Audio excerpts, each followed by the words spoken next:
ਸਤਿ ਸ਼੍ਰੀ ਅਕਾਲ ਜੀ। ਮੈਂ ਅਧਿਆਪਕ ਤੁਹਾਡਾ ਸਵਾਗਤ ਕਰਦਾ ਹਾਂ ਮੇਰੇ ਇਸ YouTube ਚੈਨਲ ਤੇ। ਅੱਜ ਅਸੀਂ ਇਸ ਵੀਡੀਓ ਦੇ ਵਿੱਚ ਦੋ ਟੌਪਿਕਸ ਕਵਰ ਕਰਾਂਗੇ।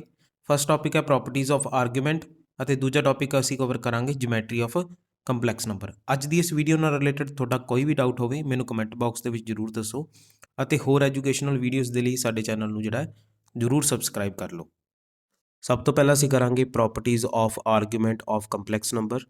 ਪ੍ਰੋਪਰਟੀਜ਼ ਜੋ ਨੇ ਬਹੁਤ ਇੰਪੋਰਟੈਂਟ ਰੋਲ ਪਲੇ ਕਰਦੀਆਂ ਨੇ MCQs ਨੂੰ ਸੋਲਵ ਕਰਨ ਦੇ ਵਿੱਚ। ਤਾਂ ਇਹਨਾਂ ਪ੍ਰੋਪਰਟੀਜ਼ ਨੂੰ ਜਿਹੜਾ ਹੈ ਉਹ ਵਾਰ-ਵਾਰ ਪ੍ਰੈਕਟਿਸ ਕਰਨਾ ਹੈ। ਸਭ ਤੋਂ ਪਹਿਲੀ ਪ੍ਰੋਪਰਟੀ ਸਾਡੇ ਕੋਲ ਕੀ argument of Z1 into argument of Z2 ਬਰਾਬਰ ਹੈ ਸਾਡੇ ਕੋਲ argument of Z1 plus argument of Z2 ਦੇ। ਤਾਂ ਜਿਹੜੀਆਂ ਪ੍ਰੋਪਰਟੀਜ਼ ਨੇ ਆਰਗੂਮੈਂਟ ਦੀਆਂ ਉਹ ਤੁਹਾਨੂੰ ਲੌਗ ਦੀ ਪ੍ਰੋਪਰਟੀਜ਼ ਵਾਂਗੂ ਹੀ ਲੱਗਣਗੀਆਂ, ਉਸ ਦੇ ਨਾਲ ਸਿਮਿਲਰ ਨੇ। ਜਦੋਂ ਅਸੀਂ log m ਇੰਟੂ n ਕਰਦੇ ਹਾਂ ਤਾਂ ਅਸੀਂ ਉਹਨੂੰ log m plus log n ਦੇ ਬਰਾਬਰ ਲਿਖਦੇ ਹਾਂ। ਤਾਂ ਸਭ ਤੋਂ ਪਹਿਲਾਂ ਪ੍ਰੋਪਰਟੀ ਕੀ ਹੈਗੀ argument of Z1 into Z2। ਜੇ ਸਾਡੇ ਕੋਲ ਮੰਨ ਲਓ Z1 ਜਿਹੜਾ ਹੈ ਉਹ x1 ਪਲੱਸ ਆਇਟਾ y1 ਦੇ ਰੱਖਿਆ ਅਤੇ Z2 ਸਾਨੂੰ ਦੇ ਰੱਖਿਆ ਹੈ x2 ਪਲੱਸ ਆਇਟਾ y2। ਤਾਂ ਜੇ ਅਸੀਂ ਆਰਗੂਮੈਂਟ ਪਤਾ ਕਰਨਾ ਹੈ Z1 ਇੰਟੂ Z2 ਦਾ ਤਾਂ ਉਹ ਬਰਾਬਰ ਹੋਵੇਗਾ argument of Z1 plus argument of Z2 ਦੇ। ਤਾਂ ਇਹ ਕਹਿਣ ਦਾ ਮਤਲਬ ਹੈ ਕਿ ਇਕੱਲੇ ਦਾ ਆਰਗੂਮੈਂਟ ਪਤਾ ਕਰਕੇ ਉਸ ਨੂੰ ਐਡ ਕਰ ਦਿਓ ਤਾਂ ਤੁਹਾਡੇ ਕੋਲ ਆਨਸਰ ਆ ਜਾਏਗਾ।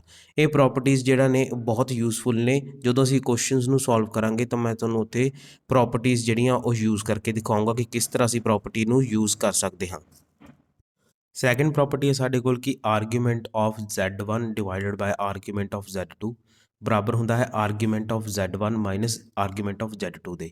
ਤਾਂ ਇਸੇ ਤਰ੍ਹਾਂ ਹੀ ਅਗਰ ਸਾਨੂੰ ਕੋਈ Z1 ਕੰਪਲੈਕਸ ਨੰਬਰ ਦੇ ਰੱਖਿਆ ਹੋਵੇ x ਪਲੱਸ ਆਇਟਾ y ਅਤੇ x1 ਪਲੱਸ ਆਇਟਾ y1 ਅਤੇ Z2 ਦੇ ਰੱਖਿਆ ਹੋਵੇ x2 ਪਲੱਸ ਆਇਟਾ y2 ਤਾਂ ਉਹ ਬਰਾਬਰ ਹੋਵੇਗਾ ਆਰਗੂਮੈਂਟ ਆਫ Z1 ਦੇ ਮਾਈਨਸ ਆਰਗੂਮੈਂਟ ਆਫ Z2 ਦੇ। ਤਾਂ ਇਕੱਲੇ ਦਾ ਆਰਗੂਮੈਂਟ ਫਾਈਂਡ ਆਊਟ ਕਰਕੇ ਉਹਨੂੰ ਸਬਟਰੈਕਟ ਕਰ ਦਿਓ ਤਾਂ ਤੁਹਾਡੇ ਕੋਲ ਦੂਸਰੀ ਪ੍ਰੋਪਰਟੀ ਜਿਹੜੀ ਆ ਪ੍ਰੂਵ ਹੋ ਜਾਵੇਗੀ। ਥਰਡ ਪ੍ਰੋਪਰਟੀ ਹੈ ਜੇ ਕਿ ਆਰਗੂਮੈਂਟ ਆਫ Z ਦੀ ਪਾਵਰ n ਕਿ ਕਿਹਾ ਗਿਆ ਕਿ ਕੋਈ ਵੀ ਕੰਪਲੈਕਸ ਨੰਬਰ ਹੈ ਸਾਡੇ ਕੋਲ suppose Z is equal to x plus iota y ਉਹਦਾ ਸਾਨੂੰ ਕੀ ਕਹਿ ਦਿੱਤਾ ਜਾਵੇ ਕਿ ਆਰਗੂਮੈਂਟ ਪਤਾ ਕਰੋ ਆਰਗੂਮੈਂਟ ਆਫ Z ਦੀ power n x plus iota y ਦੀ ਪਾਵਰ ਸਾਨੂੰ ਦੇ ਰੱਖੀ ਹੋਵੇ ਉਹਦਾ ਆਰਗੂਮੈਂਟ ਪਤਾ ਕਰਨਾ ਤਾਂ ਉਹ ਬਰਾਬਰ ਹੋਵੇਗਾ ਪਾਵਰ ਅੱਗੇ ਆ ਜਾਵੇਗੀ ਅਤੇ ਆਰਗੂਮੈਂਟ ਆਫ Z ਅਸੀਂ ਫਾਈਂਡ ਆਊਟ ਕਰਕੇ ਲਿਖ ਸਕਦੇ ਹਾਂ। ਤਾਂ ਇਹ ਸਾਡੇ ਕੋਲ ਸੀਗੀ ਥਰਡ ਪ੍ਰੋਪਰਟੀ। ਇਹ ਪ੍ਰੋਪਰਟੀਜ਼ ਜਿਹੜੀਆਂ ਨੇ ਉਹ ਅਸੀਂ ਕੀ ਆ ਯੂਜ਼ ਕਰਨੀਆਂ ਨੇ ਕੁਐਸਚਨਸ ਨੂੰ ਈਜ਼ੀ ਬਣਾਉਣ ਵਾਸਤੇ। ਫੋਰਥ ਸਾਡੇ ਕੋਲ ਪ੍ਰੋਪਰਟੀ ਹੈ ਰਾਜੇ ਕਿ argument of Z plus argument of Z ਬਾਰ ਬਰਾਬਰ ਹੈ 0 ਦੇ। ਰਾਈਟ ਹੈਂਡ ਸਾਈਡ 'ਤੇ ਤੁਹਾਡੇ ਕੋਲ ਜਿਹੜਾ ਬਾਕਸ ਬਣਿਆ ਇਸ ਦੇ ਵਿੱਚ ਮੈਂ ਜਿਹੜੀ ਇੰਪੋਰਟੈਂਟ ਆਰਗੂਮੈਂਟਸ ਨੇ ਜਿਵੇਂ Z ਬਾਰ ਮਾਈਨਸ Z ਅਤੇ ਇਹਨਾਂ ਦੀ ਰਿਪਰਜੈਂਟੇਸ਼ਨ ਆਰਗਨ ਪਲੇਨ ਦੇ ਵਿੱਚ ਉਹ ਮੈਂ ਰਿਪਰਜੈਂਟ ਤੁਹਾਨੂੰ ਕਰਕੇ ਦਿਖਾਈ ਹੋਈ ਹੈ। ਆਲਰੇਡੀ ਅਸੀਂ ਡਿਸਕਸ ਵੀ ਕਰ ਲਿਆ ਹੈ ਇਸ ਨੂੰ ਡਿਟੇਲ ਦੇ ਵਿੱਚ। ਤਾਂ ਤੁਹਾਨੂੰ ਪਤਾ ਹੈ ਆਰਗੂਮੈਂਟ ਆਫ ਜਿਹੜੀ Z ਦੀ ਵੈਲਿਊ ਹੈ ਉਹ ਸਾਡੇ ਕੋਲ ਕਿੰਨੀ ਹੁੰਦੀ ਹੈ, ਉਹ ਹੁੰਦੀ ਹੈ ਥੀਟਾ। ਤਾਂ ਅਸੀਂ ਫੋਰਥ ਪ੍ਰੋਪਰਟੀ ਨੂੰ ਕਿਸ ਤਰ੍ਹਾਂ ਪ੍ਰੂਵ ਕਰ ਸਕਦੇ ਹਾਂ। ਸਾਨੂੰ ਪਤਾ ਹੈ ਅਸੀਂ LHS ਲੈ ਕੇ ਚੱਲਦੇ ਹਾਂ। ਸਾਨੂੰ ਪਤਾ ਆਰਗੂਮੈਂਟ ਆਫ ਜਿਹੜੀ Z ਦੀ ਵੈਲਿਊ ਹੈ ਉਹ ਸਾਡੇ ਕੋਲ ਕਿੰਨੀ ਹੈ, ਉਹ ਸਾਡੇ ਕੋਲ ਦੇ ਰੱਖੀ ਹੈ ਥੀਟਾ। ਤਾਂ ਅਸੀਂ ਕੀ ਕਰਾਂਗੇ ਇੱਥੇ argument of Z the value theta ਪਰ ਸਬਸਟੀਟਿਊਟ ਕਰਤੀ। ਫਿਰ ਸਾਡੇ ਕੋਲ ਜੇ ਪਲੱਸ ਦਾ ਨਿਸ਼ਾਨ ਹੈ ਪਲੱਸ ਲਿਖ ਲਿਆ। ਆਰਗੂਮੈਂਟ ਆਫ Z ਬਾਰ ਸਾਡੇ ਕੋਲ ਕਿੰਨਾ ਹੈ, ਉਹ ਹੈ ਮਾਈਨਸ ਥੀਟਾ ਦੇ ਬਰਾਬਰ। ਤਾਂ ਕੀ ਆ ਗਿਆ ਆਪਣੇ ਕੋਲ 0 ਇਜ਼ ਇਕੁਅਲ ਟੂ ਕਿਹਦੇ ਆ ਗਿਆ ਰਾਈਟ ਹੈਂਡ ਸਾਈਡ ਦੇ। ਤਾਂ ਇਹ ਪ੍ਰੋਪਰਟੀਜ਼ ਜਿਹੜੀਆਂ ਨੇ ਇਹ ਰਾਜੇ ਪ੍ਰੂਫ ਕਰਕੇ ਬਣਾਈਆਂ ਗਈਆਂ ਨੇ। ਤਾਂ ਤੁਸੀਂ ਇਸ ਨੂੰ ਯੂਜ਼ ਕਰਨਾ ਬਹੁਤ ਹੀ ਜ਼ਿਆਦਾ ਜਿਹੜਾ ਕੁਐਸਚਨ ਈਜ਼ੀ ਹੋ ਜਾਂਦਾ ਹੈ ਅਗਰ ਸਾਡੇ ਦਿਮਾਗ ਦੇ ਵਿੱਚ ਪ੍ਰੋਪਰਟੀਜ਼ ਜਿਹੜੀ ਆ ਉਹ ਹਿੱਟ ਕਰ ਜਾਂਦੀ ਹੈ ਕੁਐਸਚਨ ਨੂੰ ਕਰਨ ਦੇ ਟਾਈਮ। ਤਾਂ ਫੋਰਥ ਪ੍ਰੋਪਰਟੀ ਸਾਡੇ ਕੋਲ ਜਿਹੜੀ ਉਹ ਇੱਥੇ ਪ੍ਰੂਵ ਹੋ ਗਈ। ਫਿਫਥ ਪ੍ਰੋਪਰਟੀ ਕੀ ਹੈ ਸਾਡੇ ਕੋਲ ਕਹਿੰਦੇ ਆਰਗੂਮੈਂਟ ਆਫ ਅਗਰ Z ਹੋਵੇ ਅਤੇ ਉਹਨੂੰ ਮਾਈਨਸ ਕਰ ਦਿੱਤਾ ਜਾਵੇ ਆਰਗੂਮੈਂਟ ਆਫ ਮਾਈਨਸ Z ਦੇ ਨਾਲ ਤਾਂ ਸਾਡੇ ਕੋਲ ਪਾਈ ਬਚਦਾ ਹੈ। ਕਿਸ ਤਰ੍ਹਾਂ ਦੇਖਦੇ ਹਾਂ ਫਿਫਥ ਪ੍ਰੋਪਰਟੀ ਦੀ ਜਿਹੜੀ LHS ਹੈ ਸਾਡੇ ਕੋਲ ਉਹ ਹੈ argument of Z minus argument of minus Z। Argument of Z ਸਾਨੂੰ ਪਤਾ ਹੈ ਕਿਹਦੇ ਬਰਾਬਰ ਹੈ, ਥੀਟਾ ਦੇ ਬਰਾਬਰ ਹੈ minus argument of minus Z ਸਾਡੇ ਕੋਲ ਕਿਸ ਦੇ ਬਰਾਬਰ ਹੈ, ਉਹ ਬਰਾਬਰ ਹੈ ਮਾਈਨਸ ਪਾਈ ਮਾਈਨਸ ਥੀਟਾ ਦੇ। ਤਾਂ ਮੈਂ ਆਰਗੂਮੈਂਟ ਆਫ ਮਾਈਨਸ Z ਜਿਹੜਾ ਹੈ ਉਹ ਮਾਈਨਸ ਪਾਈ ਮਾਈਨਸ ਥੀਟਾ ਦੇ ਬਰਾਬਰ ਨੂੰ ਕਿਸ ਤਰ੍ਹਾਂ ਲਿਖ ਸਕਦਾ, ਮਾਈਨਸ ਪਾਈ ਪਲੱਸ ਥੀਟਾ ਲਿਖ ਸਕਦਾ ਹਾਂ। ਉਸ ਤੋਂ ਬਾਅਦ ਆਪਣੇ ਕੋਲ ਇੱਥੇ ਕੀ ਆ ਜਾਊ ਮਾਈਨਸ ਪਾਈ ਪਲੱਸ ਥੀਟਾ। ਸਾਈਨ ਨੂੰ ਆਪਾਂ ਕੀ ਕਰਾਂਗੇ ਚੇਂਜ ਕਿਉਂਕਿ ਸਾਡੇ ਕੋਲ ਬਾਹਰ ਕੀ ਹੈ ਮਾਈਨਸ ਦਾ ਨਿਸ਼ਾਨ। ਤਾਂ ਥੀਟਾ ਪਲੱਸ ਪਾਈ ਮਾਈਨਸ ਥੀਟਾ ਕਿਸ ਦੇ ਇਕੁਅਲ ਆ ਗਿਆ ਪਾਈ ਦੇ ਬਰਾਬਰ। ਤਾਂ ਇਹ ਚੀਜ਼ ਨੂੰ ਯਾਦ ਰੱਖਣਾ ਰਾਜੇ ਕਿ argument of Z minus argument of minus Z ਸਾਡੇ ਕੋਲ ਕਿਸ ਦੇ ਬਰਾਬਰ ਹੁੰਦਾ ਹੈ, ਉਹ ਬਰਾਬਰ ਹੁੰਦਾ ਹੈ ਪਾਈ ਦੇ। ਜਿਹੜੀ ਸਾਡੇ ਕੋਲ ਨੈਕਸਟ ਪ੍ਰੋਪਰਟੀ ਹੈ ਸਿਕਸਥ ਪ੍ਰੋਪਰਟੀ ਹੈ ਸਾਡੇ ਕੋਲ ਉਹ ਰਾਜੇ ਉਸ 'ਚ ਕਿਹਾ ਗਿਆ ਕਿ ਜਿਹੜਾ ਆਰਗੂਮੈਂਟ ਆਫ Z ਹੈ ਉਹ ਬਰਾਬਰ ਹੁੰਦਾ ਹੈ minus of argument of Z ਬਾਰ ਦੇ। ਸਾਨੂੰ ਪਤਾ Z ਬਾਰ ਦੀ ਜਿਹੜੀ ਵੈਲਿਊ ਹੈ ਆਰਗੂਮੈਂਟ ਦੀ ਉਹ ਹੈ ਆਪਣੇ ਕੋਲ ਮਾਈਨਸ ਥੀਟਾ, ਤੇ ਆਰਗੂਮੈਂਟ ਆਫ ਜਿਹੜੀ Z ਦੀ ਵੈਲਿਊ ਹੈ ਉਹ ਆਪਣੇ ਕੋਲ ਕੀ ਹੈ ਥੀਟਾ। ਦੋਨਾਂ ਵਿੱਚ ਡਿਫਰੈਂਸ ਦੇਖੋਗੇ ਤਾਂ ਸਿਰਫ ਮਾਈਨਸ ਦਾ ਡਿਫਰੈਂਸ ਹੈ, ਬਾਕੀ ਉਹਦਾ ਮੈਗਨੀਟਿਊਡ ਕੀ ਹੈ ਸੇਮ ਹੈ। ਇਸੇ ਕਰਕੇ ਕਿਹਾ ਗਿਆ ਕਿ ਆਰਗੂਮੈਂਟ ਆਫ Z ਬਰਾਬਰ ਹੈ ਮਾਈਨਸ ਆਫ ਆਰਗੂਮੈਂਟ Z ਬਾਰ ਦੇ। ਇਹਨਾਂ ਪ੍ਰੋਪਰਟੀਜ਼ ਦਾ ਜਿਹੜਾ ਯੂਜ਼ ਅਸੀਂ ਕੁਐਸਚਨ ਨੂੰ ਸੋਲਵ ਕਰਨ ਦੇ ਟਾਈਮ ਕਰਾਂਗੇ। ਨੈਕਸਟ ਹੈ ਸਾਡੇ ਕੋਲ ਜਿਓਮੈਟਰੀ ਆਫ ਕੰਪਲੈਕਸ ਨੰਬਰ। ਸਾਨੂੰ ਪਤਾ ਸਾਡੇ ਕੋਲ ਜਿੰਨੀ ਵੀ ਡਾਇਗਰਾਮਸ ਨੇ, ਚਾਹੇ ਉਹ ਪੈਰਾਬੋਲਾ ਹੋਵੇ, ਐਲਿਪਸ ਹੋਵੇ, ਹਾਈਪਰਬੋਲਾ ਹੋਵੇ, ਜਾਂ ਫਿਰ ਆਪਣੇ ਕੋਲ ਸਟ੍ਰੇਟ ਲਾਈਨ ਹੋਵੇ, ਜਾਂ ਫਿਰ ਸਰਕਲ ਹੋਵੇ, ਉਹ ਸਾਰੀਆਂ ਡਾਇਗਰਾਮਸ ਜਿਹੜੀਆਂ ਨੇ ਸਾਡੇ ਕੋਲ ਕਿਸ ਤੋਂ ਮਿਲ ਕੇ ਬਣਦੀਆਂ ਨੇ, ਪੁਆਇੰਟਸ ਤੋਂ ਮਿਲ ਕੇ ਬਣਦੀਆਂ ਨੇ। ਤੇ ਸਾਨੂੰ ਇਹ ਵੀ ਪਤਾ ਹੈ ਕਿ ਅਸੀਂ ਕਿਸੇ ਵੀ ਕੰਪਲੈਕਸ ਨੰਬਰ ਨੂੰ as a point Argand plane ਦੇ ਵਿੱਚ ਰਿਪਰੈਜ਼ੈਂਟ ਜਿਹੜਾ ਕਰ ਸਕਦੇ ਹਾਂ। ਤਾਂ ਇਸ ਦਾ ਮਤਲਬ ਹੈ ਸਾਡੇ ਕੋਲ ਜਿਹੜੇ ਕੰਪਲੈਕਸ ਨੰਬਰ ਨੂੰ ਅਸੀਂ ਐਜ਼ ਅ ਪੁਆਇੰਟ ਰਿਪਰੈਜ਼ੈਂਟ ਕਰਾਂਗੇ ਤਾਂ ਉਸ ਪੁਆਇੰਟ ਤੋਂ ਮਿਲ ਕੇ ਬਹੁਤ ਸਾਰੀਆਂ ਡਾਇਗਰਾਮਸ ਬਣ ਜਾਣਗੀਆਂ। ਇਹਦਾ ਮਤਲਬ ਕੰਪਲੈਕਸ ਨੰਬਰ ਤੋਂ ਮਿਲ ਕੇ ਬਹੁਤ ਸਾਰੀਆਂ ਡਾਇਗਰਾਮਸ ਜਿਹੜੀਆਂ ਸਾਨੂੰ ਮਿਲਦੀਆਂ ਨੇ। ਤਾਂ ਇਹਨਾਂ ਦੀਆਂ ਇਕੁਏਸ਼ਨਸ ਪਤਾ ਕਰਨੀਆਂ ਨੇ 1 ਬਾਏ 1। ਅਸੀਂ ਸਿੰਪਲ ਜਿਓਮੈਟਰੀ ਜਿਹੜੀ ਹੈ ਸਾਡੇ ਕੋਲ, ਚਾਹੇ ਇਕੁਏਸ਼ਨ ਆਫ ਸਰਕਲ ਹੋਵੇ, ਇਕੁਏਸ਼ਨ ਆਫ ਸਟ੍ਰੇਟ ਲਾਈਨ ਹੋਵੇ, ਉਹ ਸਾਨੂੰ ਥੋੜ੍ਹਾ ਬਹੁਤਾ ਦਾ ਬੇਸਿਕ ਕਨਸੈਪਟ ਜਿਹੜਾ ਕਲੀਅਰ ਹੋਣਾ ਚਾਹੀਦਾ ਹੈ, ਤਾਂ ਹੀ ਅਸੀਂ ਜਿਹੜਾ ਹੈ ਉਹਨੂੰ ਰਿਲੇਟ ਕਰ ਪਾਵਾਂਗੇ ਜਿਓਮੈਟਰੀ ਆਫ ਕੰਪਲੈਕਸ ਨੰਬਰ ਦੇ ਨਾਲ 1 ਬਾਏ 1। ਸਭ ਤੋਂ ਪਹਿਲਾਂ ਸਾਡੇ ਕੋਲ ਕੀ ਹੈ ਕਿ the distance between two complex numbers, the distance between two complex numbers Z1 and Z2 is। ਤਾਂ ਸਾਨੂੰ ਕਿਹਾ ਗਿਆ ਕਿ ਜਿਹੜੇ ਸਾਡੇ ਕੋਲ ਦੋ ਕੰਪਲੈਕਸ ਨੰਬਰਸ ਨੇ ਅਸੀਂ ਉਹਨਾਂ ਵਿਚਲਾ ਡਿਸਟੈਂਸ ਜਿਹੜਾ ਪਤਾ ਕਰਨਾ ਹੈ। ਸਪੋਜ਼ ਸਾਡੇ ਕੋਲ ਜਿਹੜਾ Z1 ਹੈ ਉਹ ਰਜੇ ਬਰਾਬਰ ਹੈ x1 ਪਲਸ ਆਈਟਾ y1 ਦੇ, ਅਤੇ ਜਿਹੜਾ ਸਾਡੇ ਕੋਲ Z2 ਕੰਪਲੈਕਸ ਨੰਬਰ ਹੈ ਉਹ ਬਰਾਬਰ ਹੈ x2 ਪਲਸ ਆਈਟਾ y2 ਦੇ ਇਕੁਅਲ। ਤਾਂ ਅਸੀਂ ਪਤਾ ਕਰਨਾ ਹੈ Z1 ਤੇ Z2 ਦੇ ਵਿਚਲਾ ਡਿਸਟੈਂਸ ਕਿੰਨਾ ਹੈ। ਸਭ ਤੋਂ ਪਹਿਲਾਂ ਅਸੀਂ ਸਿੰਪਲ ਜਿਓਮੈਟਰੀ ਦੀ ਗੱਲ ਕਰੀਏ ਤਾਂ ਸਿੰਪਲ ਜਿਓਮੈਟਰੀ ਦੇ ਵਿੱਚ ਅਸੀਂ ਕੀ ਕਹਾਂਗੇ ਕਿ ਅਸੀਂ x1 y1 ਇੱਥੇ ਸਪੋਜ਼ A ਪੁਆਇੰਟ ਕਰ ਲਿਆ ਹੈ, ਸਪੋਜ਼ x1 y1, ਅਤੇ B ਪੁਆਇੰਟ ਜਿਹੜਾ ਉਹ ਸਪੋਜ਼ x2 y2 ਇੱਥੇ ਜੇ ਸਪੋਜ਼ ਕਰ ਲਿਆ ਹੈ। ਅਤੇ ਅਗਰ ਅਸੀਂ AB ਜਿਹੜਾ ਡਿਸਟੈਂਸ ਹੈ A ਅਤੇ B ਦੇ ਵਿੱਚ ਉਹ ਫਾਈਂਡ ਆਊਟ ਕਰਨਾ, ਤਾਂ ਅਸੀਂ ਕਿਸ ਤਰ੍ਹਾਂ ਫਾਈਂਡ ਆਊਟ ਕਰਾਂਗੇ?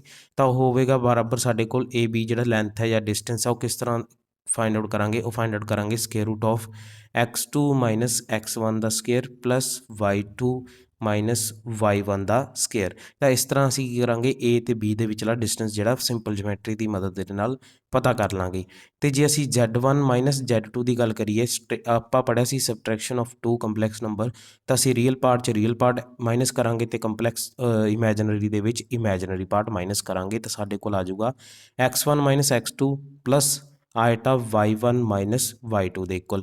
ਹੁਣ ਜੇ ਅਸੀਂ Z1 ਮਾਈਨਸ Z2 ਦਾ ਮੋਡੂਲਸ ਫਾਈਂਡ ਆਊਟ ਕਰੀਏ ਤਾਂ ਸਾਡੇ ਕੋਲ ਕਿੰਨਾ ਆ ਜਾਊਗਾ ਰਾਜੇ? ਉਹ ਆ ਜਾਊਗਾ x1 ਮਾਈਨਸ x2 ਦਾ whole square plus y1 minus y2 ਦਾ ਹੋਲ ਸਕੁਏਅਰ ਦੇ ਬਰਾਬਰ ਆ ਜਾਏਗਾ।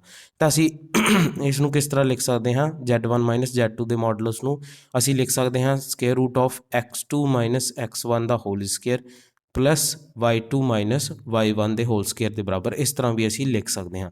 ਤਾਂ ਜੇ ਅਸੀਂ ਗੱਲ ਦੇਖੀਏ ਇਕੁਏਸ਼ਨ 1 ਅਤੇ ਇਕੁਏਸ਼ਨ 2 ਨੂੰ, ਤਾਂ ਅਸੀਂ ਕੀ ਕਹਿ ਸਕਦੇ ਹਾਂ ਕਿ ਸਾਡੇ ਕੋਲ ਜਿਹੜੀ AB ਜਿਹੜੀ ਲੈਂਥ ਹੈ ਉਹ ਬਰਾਬਰ ਹੈ modulus of Z1 minus Z2 ਦੇ ਬਰਾਬਰ। ਤਾਂ ਇੱਥੋਂ ਸਾਨੂੰ ਪਤਾ ਲੱਗ ਗਿਆ ਕਿ Z1 ਮਾਈਨਸ Z2 ਦਾ ਮੋਡੂਲਸ ਜਿਹੜਾ ਹੈ ਉਸ ਰਿਪਰੈਜ਼ੈਂਟ ਕਰਦਾ ਹੈ distance between A and B, ਜਾਂ ਅਸੀਂ ਕਹਿ ਸਕਦੇ ਹਾਂ ਕਿ ਜਿਹੜਾ Z1 ਮਾਈਨਸ Z2 ਦਾ ਮੋਡੂਲਸ ਹੈ ਉਹ ਰਿਪਰੈਜ਼ੈਂਟ ਕਰਦਾ ਹੈ distance between two complex number Z1 and Z2 ਨੂੰ। ਤਾਂ ਇੱਥੋਂ ਸਾਨੂੰ ਪਤਾ ਲੱਗ ਗਿਆ ਕਿ ਅਗਰ ਸਾਡੇ ਕੋਲ ਦੋ ਕੰਪਲੈਕਸ ਨੰਬਰ ਦਾ ਡਿਸਟੈਂਸ ਫਾਈਂਡ ਆਊਟ ਕਰਨਾ ਹੋਵੇ ਤਾਂ ਅਸੀਂ ਕਿਸ ਤਰ੍ਹਾਂ ਫਾਈਂਡ ਆਊਟ ਕਰਾਂਗੇ? ਅਸੀਂ ਉਹਦੇ ਜਿਹੜੇ ਰੀਅਲ ਪਾਰਟ ਨੇ ਉਹਨਾਂ ਨੂੰ ਮਾਈਨਸ ਕਰ ਦਾਂਗੇ, ਫਿਰ ਸਕੁਏਅਰ ਕਰ ਦਾਂਗੇ, ਪਲੱਸ ਇਮੈਜਨਰੀ ਪਾਰਟ ਨੂੰ ਜਿਹੜਾ ਸਕੁਏਅਰ ਕਰਕੇ ਮਾਈਨਸ ਕਰਕੇ ਸਕੁਏਅਰ ਕਰ ਦਾਂਗੇ। ਤਾਂ ਜਿਹੜੀ ਇਕੁਏਸ਼ਨ ਸੈਕਿੰਡ ਹੈ ਇਹ ਸਾਨੂੰ ਯੂਜ਼ ਹੋਊਗੀ ਜਦੋਂ ਅਸੀਂ ਕਿਸੇ ਦੋ ਕੰਪਲੈਕਸ ਨੰਬਰ ਦੇ ਵਿਚਲਾ ਡਿਸਟੈਂਸ ਜਿਹੜਾ ਫਾਈਂਡ ਆਊਟ ਕਰਾਂਗੇ। ਸਭ ਤੋਂ ਪਹਿਲਾਂ ਆਪਾਂ ਐਗਜ਼ਾਮਪਲ ਦੇਖ ਲੈਂਦੇ ਹਾਂ ਫਸਟ ਰਿਜ਼ਲਟ ਨਾਲ ਰਿਲੇਟਡ। ਐਗਜ਼ਾਮਪਲ ਕੀ ਹੈ? Find the distance between 4 plus 3 iota and 2 plus 4 iota. ਤਾਂ ਆਪਣੇ ਕੋਲ ਦੋ ਕੰਪਲੈਕਸ ਨੰਬਰ ਦੇ ਰੱਖੇ ਨੇ 4 ਪਲੱਸ 3 ਆਈਟਾ ਅਤੇ 2 ਪਲੱਸ 4 ਆਈਟਾ। ਤਾਂ ਕਿਹਾ ਗਿਆ ਕਿ ਇਹਨਾਂ ਵਿਚਲਾ ਡਿਸਟੈਂਸ ਪਤਾ ਕਰੋ। ਵੈਸੇ ਤਾਂ ਬਹੁਤ ਈਜ਼ੀ ਕੰਸੈਪਟ ਹੈ, ਲੇਕਿਨ ਜੇ ਅਗਰ ਸਾਨੂੰ ਫਸਟ ਜਿਹੜਾ ਰਿਜ਼ਲਟ ਆ ਉਹੀ ਨਹੀਂ ਪਤਾ ਤਾਂ ਅਸੀਂ ਕਿਸ ਤਰ੍ਹਾਂ ਫਾਈਂਡ ਆਊਟ ਕਰਾਂਗੇ ਡਿਸਟੈਂਸ? ਤਾਂ ਫਸਟ ਰਿਜ਼ਲਟ ਜਿਹਨੂੰ ਪਤਾ ਉਹ ਤਾਂ ਕਹੂਗਾ ਜੀ ਇਹ ਫ੍ਰੀ ਦੇ ਨੰਬਰ ਨੇ, ਲੇਕਿਨ ਜਿਹਨੂੰ ਨਹੀਂ ਪਤਾ ਤਾਂ ਉਹਦੇ ਲਈ ਕੀ ਹੈ ਪ੍ਰੋਬਲਮ ਹੋਣ ਵਾਲੀ ਹੈ। ਤਾਂ ਰਿਜ਼ਲਟ ਜਿਹੜੇ ਨੇ ਉਹਨਾਂ ਨੂੰ ਯਾਦ ਰੱਖਣਾ ਹੈ ਅਤੇ ਪ੍ਰੈਕਟਿਸ ਕਰਨੀ ਹੈ ਜਿੰਨੇ ਵੀ ਸਾਨੂੰ ਕਰਵਾਏ ਜਾਣ। ਤਾਂ ਸਾਨੂੰ ਪਤਾ ਹੈ Z1 ਮਾਈਨਸ Z2 ਦਾ ਮੋਡੂਲਸ ਅਸੀਂ ਫਾਈਂਡ ਆਊਟ ਕਰਨਾ ਹੈ। ਉਹ ਕਿਸ ਤਰ੍ਹਾਂ ਹੋਵੇਗਾ? ਉਹ ਹੋਵੇਗਾ x2 ਮਾਈਨਸ x1 ਦਾ ਸਕੁਏਅਰ ਮਤਲਬ 2 ਦਾ square plus y2 minus y1 का स्केयर मतलब 1 का स्केयर। तो साढ़े को आंसर कितना आ गया, वो आ गया स्केयर रूट ऑफ 5। तो ऑप्शन सी अपने को करैक्ट आ गया। तो इस तरह बड़े ही आसानी के नाल एक स्टैप के विच ही क्वेश्चन जो सॉल्व आउट अपने को हो जाना। नहीं तो आप की करांगे उत्थे इस क्वेश्चन को सॉल्व ही नहीं कर पावांगे जे साडे कोल प्रॉपर्टी या रिजल्ट जिहड़े चंगी तरह नहीं पढ़े हुए। सैकेंड पॉइंट है साडे कोल कि if Z divides the line segment joining Z1 and Z2 in ratio M ratio N internally then Z is equal to MZ2 plus NZ1 divided by M plus N। कहते अगर Z divide करता line segment Z1 Z2 ਨੂੰ M ratio N ਦੇ ਵਿੱਚ internally ਤਾਂ ਆਪਣੇ ਕੋਲ result ਕੀ ਹੋਵੇਗਾ Z is equal to MZ2 plus NZ1 by M plus N ਦੇ। ਤਾਂ ਅਸੀਂ ਆਲਰੇਡੀ ਸੈਕਸ਼ਨ ਫਾਰਮੂਲਾ ਜਿਹੜਾ ਪੜਿਆ ਹੋਇਆ ਹੈਗਾ। ਅਗਰ ਅਸੀਂ ਜਿਓਮੈਟਰੀ ਦੀ ਗੱਲ ਕਰੀਏ ਤਾਂ ਜਿਓਮੈਟਰੀ ਦੇ ਵਿੱਚ ਸਪੋਜ਼ ਸਾਡੇ ਕੋਲੇ ਲਾਈਨ ਸੈਗਮੈਂਟ ਹੈ, ਆਹ ਪੁਆਇੰਟ ਸਾਡੇ ਕੋਲ A ਹੈ ਤੇ ਆਹ ਪੁਆਇੰਟ ਸਪੋਜ਼ B ਹੈ ਤੇ ਇਹ ਸਾਡੇ ਕੋਲ C ਪੁਆਇੰਟ ਦੇ ਰੱਖਿਆ ਤੇ ਕਿਹਾ ਗਿਆ ਕਿ ਜਿਹੜਾ A B ਲਾਈਨ ਸੈਗਮੈਂਟ ਆ ਉਹਨੂੰ C ਡਿਵਾਈਡ ਕਰਦਾ ਇਨ ਰੇਸ਼ੋ M N ਦੇ ਵਿੱਚ। ਤਾਂ ਅਸੀਂ ਜਿਓਮੈਟਰੀ ਦੇ ਵਿੱਚ ਸਿੰਪਲੀ ਅਸੀਂ ਸੈਕਸ਼ਨ ਫਾਰਮੂਲਾ ਯੂਜ਼ ਕਰਕੇ x ਦੀ ਵੈਲਿਊ ਕਿੱਦਾਂ ਫਾਈਂਡ ਆਊਟ ਕਰਦੇ ਸੀਗੇ, ਉਹ ਹੁੰਦੀ ਸੀ ਸਾਡੇ ਕੋਲ mx2 plus nx1 divided by m plus n ਦੇ ਬਰਾਬਰ। ਤੇ ਸਾਡੇ ਕੋਲ y ਦੀ ਵੈਲਿਊ ਬਰਾਬਰ ਹੁੰਦੀ ਸੀਗੀ my2 plus ny1 divided by m plus n ਦੇ ਬਰਾਬਰ। ਇਹ ਤਾਂ ਅਸੀਂ ਸਿੰਪਲ ਜਿਓਮੈਟਰੀ ਦੀ ਗੱਲ ਕਰੀਏ ਤਾਂ ਇਸ ਤਰ੍ਹਾਂ ਅਸੀਂ ਰਿਪਰੈਜ਼ੈਂਟ ਕਰ ਸਕਦੇ ਸੀ। ਹੁਣ ਜੇ ਲੇਕਿਨ ਅਸੀਂ ਕੰਪਲੈਕਸ ਨੰਬਰ ਨੂੰ ਰਿਲੇਟ ਕਰਨਾ ਜਿਓਮੈਟਰੀ ਦੇ ਨਾਲ ਤਾਂ ਅਸੀਂ ਜਿਹੜਾ ਆ ਇੱਥੇ ਸਪੋਜ਼ A ਪੁਆਇੰਟ ਆ ਤਾਂ ਉਸ ਨੂੰ ਅਸੀਂ ਕੀ ਲਿਖ ਸਕਦੇ ਹਾਂ Z1 ਲਿਖ ਸਕਦੇ ਹਾਂ। ਕਿਉਂ ਅਸੀਂ ਅਗਰ Z1 ਨੂੰ ਜਿਹੜਾ ਹੈ ਉਹ ਸਪੋਜ਼ ਕਰੀਏ x1 ਪਲਸ ਆਇਟਾ y1 ਤਾਂ ਇਹਦੇ ਜਿਹੜੇ ਕੋਆਰਡੀਨੇਟਸ ਨੇ ਉਹ ਆਪਣੇ ਕੋਲ ਕਿੰਨੇ ਆ ਜਾਣਗੇ x1 y1 ਆ ਜਾਣਗੇ। Z2 ਸਾਡੇ ਕੋਲ ਕੀ ਆ ਜਾਏਗਾ x2 ਪਲਸ ਆਇਟਾ y2 ਤਾਂ ਉਸ ਨੂੰ ਅਸੀਂ ਲਿਖ ਸਕਦੇ ਹਾਂ x2 y2 ਦੇ ਬਰਾਬਰ।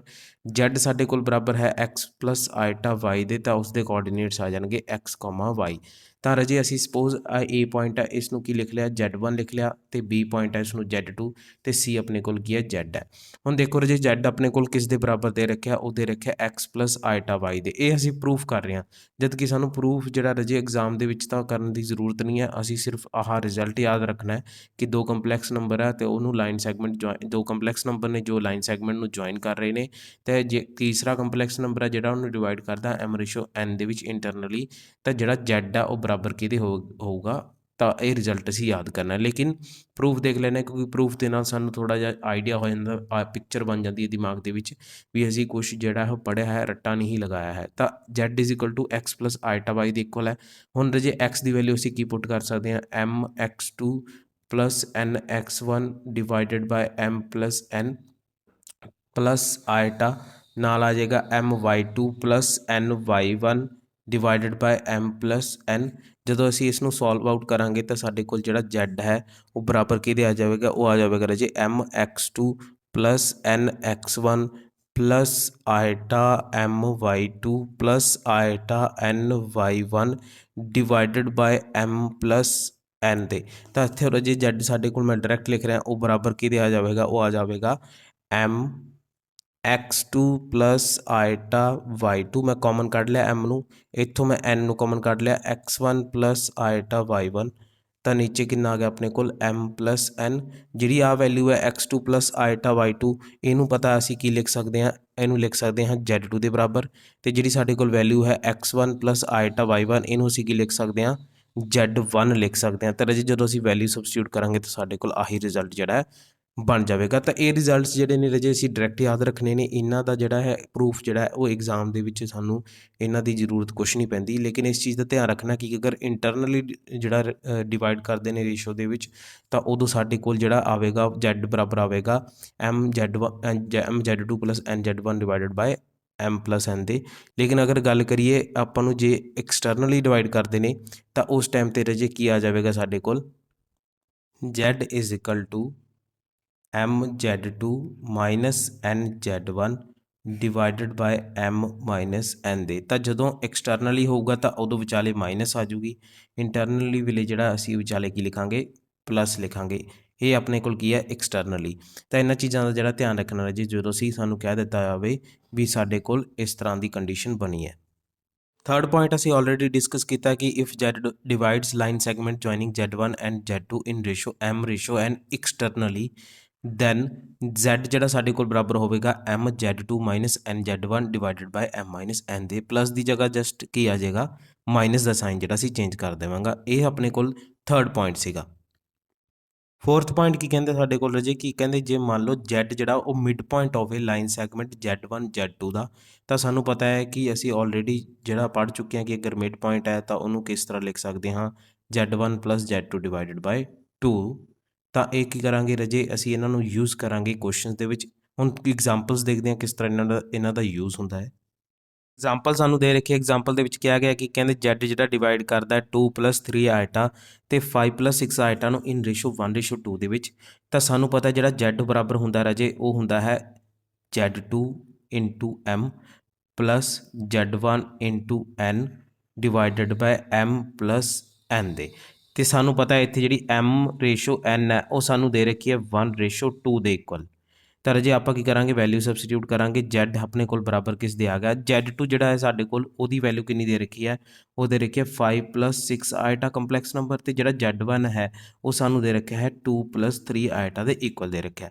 ਤਾਂ ਜਸਟ ਅਸੀਂ ਇੱਥੇ ਵੈਲਿਊ ਸਬਸਟੀਟਿਊਟ ਕਰਾਂਗੇ ਤਾਂ ਰਾਜੇ ਸਾਡੇ ਕੋਲ z2 5 + 6 ਆਇਟਾ ਇੰਟੂ m ਕਿੰਨਾ ਆਪਣੇ ਕੋਲ 1 ਪਲੱਸ z1 ਕਿੰਨਾ ਰਾਜੇ ਆਪਣੇ ਕੋਲ ਉਹ ਹੈ ਆਪਣੇ ਕੋਲ 2 + 3 ਆਇਟਾ ਇੰਟੂ 2 ਡਿਵਾਈਡਡ ਬਾਈ 3। ਤਾਂ ਆਪਣੇ ਕੋਲ ਕਿੰਨਾ ਆ ਗਿਆ, ਆਪਾਂ ਕੀ ਕਰਾਂਗੇ ਰੀਅਲ ਤੇ ਇਮੈਜਨਰੀ ਪਾਰਟ ਨੂੰ ਅਲੱਗ-ਅਲੱਗ ਕਰ ਦਾਂਗੇ, ਫਿਰ ਐਡ ਕਰ ਦਾਂਗੇ ਇਹਨਾਂ ਨੂੰ। ਤਾਂ ਕੀ ਆ ਗਿਆ ਰਾਜੇ 5 + 4 + 6 ਆਇਟਾ + 6 ਆਇਟਾ ਡਿਵਾਈਡਡ ਬਾਈ 3। ਤਾਂ ਆਪਣੇ ਕੋਲ ਆ ਗਿਆ 9 + 12 ਆਇਟਾ ਡਿਵਾਈਡਡ ਬਾਈ 3। ਆਨਸਰ ਆਪਣੇ ਕੋਲ ਕਿੰਨਾ ਆ ਗਿਆ ਰਾਜੇ 3 + 4 ਆਇਟਾ ਦੇ ਇਕੁਅਲ ਆ ਗਿਆ। ਤਾਂ ਬੀ ਆਪਸ਼ਨ ਆਪਣੇ ਕੋਲ ਆਨਸਰ ਆ ਗਿਆ। ਤਾਂ ਬੜੇ ਹੀ ਸਿੰਪਲ ਮੈਥਡ ਦੇ ਨਾਲ ਅਸੀਂ ਕੁਐਸਚਨਸ ਨੂੰ ਜਿਹੜੇ ਐਗਜ਼ਾਮਪਲਸ ਨੂੰ ਸੋਲਵ ਕਰ ਸਕਦੇ ਹਾਂ by using this geometrical representation geometrical properties. Next property ਹੈ ਸਾਡੇ ਕੋਲ ਰਾਜੇ 5th ਕੀ ਕਹਿੰਦੇ ਵੀ in complex number general equation of straight line is alpha bar z plus alpha z bar plus c is equal to 0 ਦੇ। Alpha 0 ਨਹੀਂ ਹੋਣਾ ਚਾਹੀਦਾ ਤੇ ਅਲਫਾ ਜਿਹੜਾ ਉਹ ਬਿਲੋਂਗ ਕਰਦਾ ਹੈ c ਨੂੰ। c ਕੀ ਆਪਣੇ ਕੋਲ set of complex number capital C, ਤੇ ਜਿਹੜਾ ਸਮਾਲ c ਆਪਣੇ ਕੋਲ ਕਿਹਨੂੰ ਬਿਲੋਂਗ ਕਰਦਾ, ਰੀਅਲ ਨੰਬਰ ਨੂੰ ਬਿਲੋਂਗ ਕਰਦਾ। ਰਾਜੇ ਇਹਨਾਂ ਦੇ ਪ੍ਰੂਫ ਜਿਹੜੇ ਨੇ ਇੰਪੋਰਟੈਂਟ ਨਹੀਂ ਹੁੰਦੇ ਕਿਉਂਕਿ ਸਾਨੂੰ ਐਗਜ਼ਾਮ ਦੇ ਵਿੱਚ ਇਹਨਾਂ ਦੀ ਕੋਈ ਵੀ ਜ਼ਰੂਰਤ ਨਹੀਂ ਹੈ, ਲੇਕਿਨ ਪ੍ਰੂਫ ਕਰਨ ਦੇ ਨਾਲ ਸਾਡੇ ਮਾਈਂਡ ਦੇ ਵਿੱਚ ਇੱਕ ਕਨਸੈਪਟ ਬਿਲਡਅਪ ਹੋ ਜਾਂਦਾ ਹੈ, ਇੱਕ ਇਮੇਜ ਬਣ ਜਾਂਦੀ ਹੈ ਵੀ ਜਦੋਂ ਅਸੀਂ ਐਗਜ਼ਾਮ ਕਰਾਂਗੇ ਨਾ ਤਾਂ ਉਸ ਟਾਈਮ ਅਸੀਂ ਭੁੱਲਦੇ ਨਹੀਂ ਇਹਨਾਂ ਰਿਜ਼ਲਟਸ ਨੂੰ। ਤਾਂ ਪ੍ਰੂਫ ਦੇਖ ਲੈਂਦੇ ਤਾਂ ਸਾਨੂੰ ਪਤਾ ਹੈ ਕਿ ਜਿਹੜੀ general equation of geometry of straight line ਆਪਣੇ ਕੋਲ ਉਹ ਕਿੰਨੀ ਆਪਣੀ ax plus by plus c is equal to 0। ਇਹ ਆਪਣੇ ਕੋਲ ਜਿਓਮੈਟਰੀ ਦੀ ਗੱਲ ਕਰੀਏ ਤਾਂ general equation of straight line ਹੈ।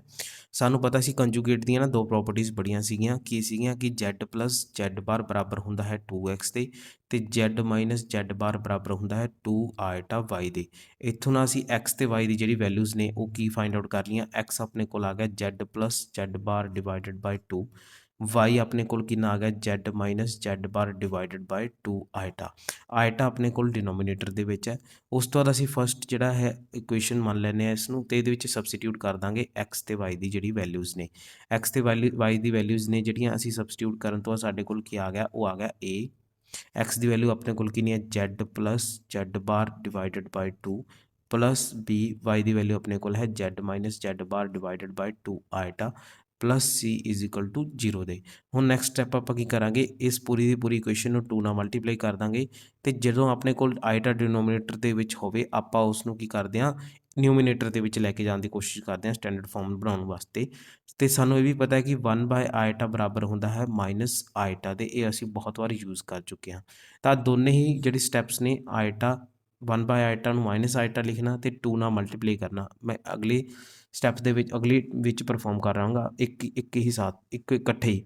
ਤਾਂ ਆਪਣੇ ਕੋਲ ਕੀ ਆ ਜਾਊਗਾ ਰਾਜੇ, ਉਹ ਆ ਜਾਊਗਾ a z plus z bar plus minus iota b z minus z bar plus 2c is equal to 0 ਦੇ। ਇਸ ਨੂੰ ਅਸੀਂ ਕੀ ਲਿਖ ਸਕਦੇ ਹਾਂ, ਇਸ ਨੂੰ ਅਸੀਂ ਲਿਖ ਸਕਦੇ ਹਾਂ minus iota b z minus z bar plus 2c is equal to 0 ਦੇ।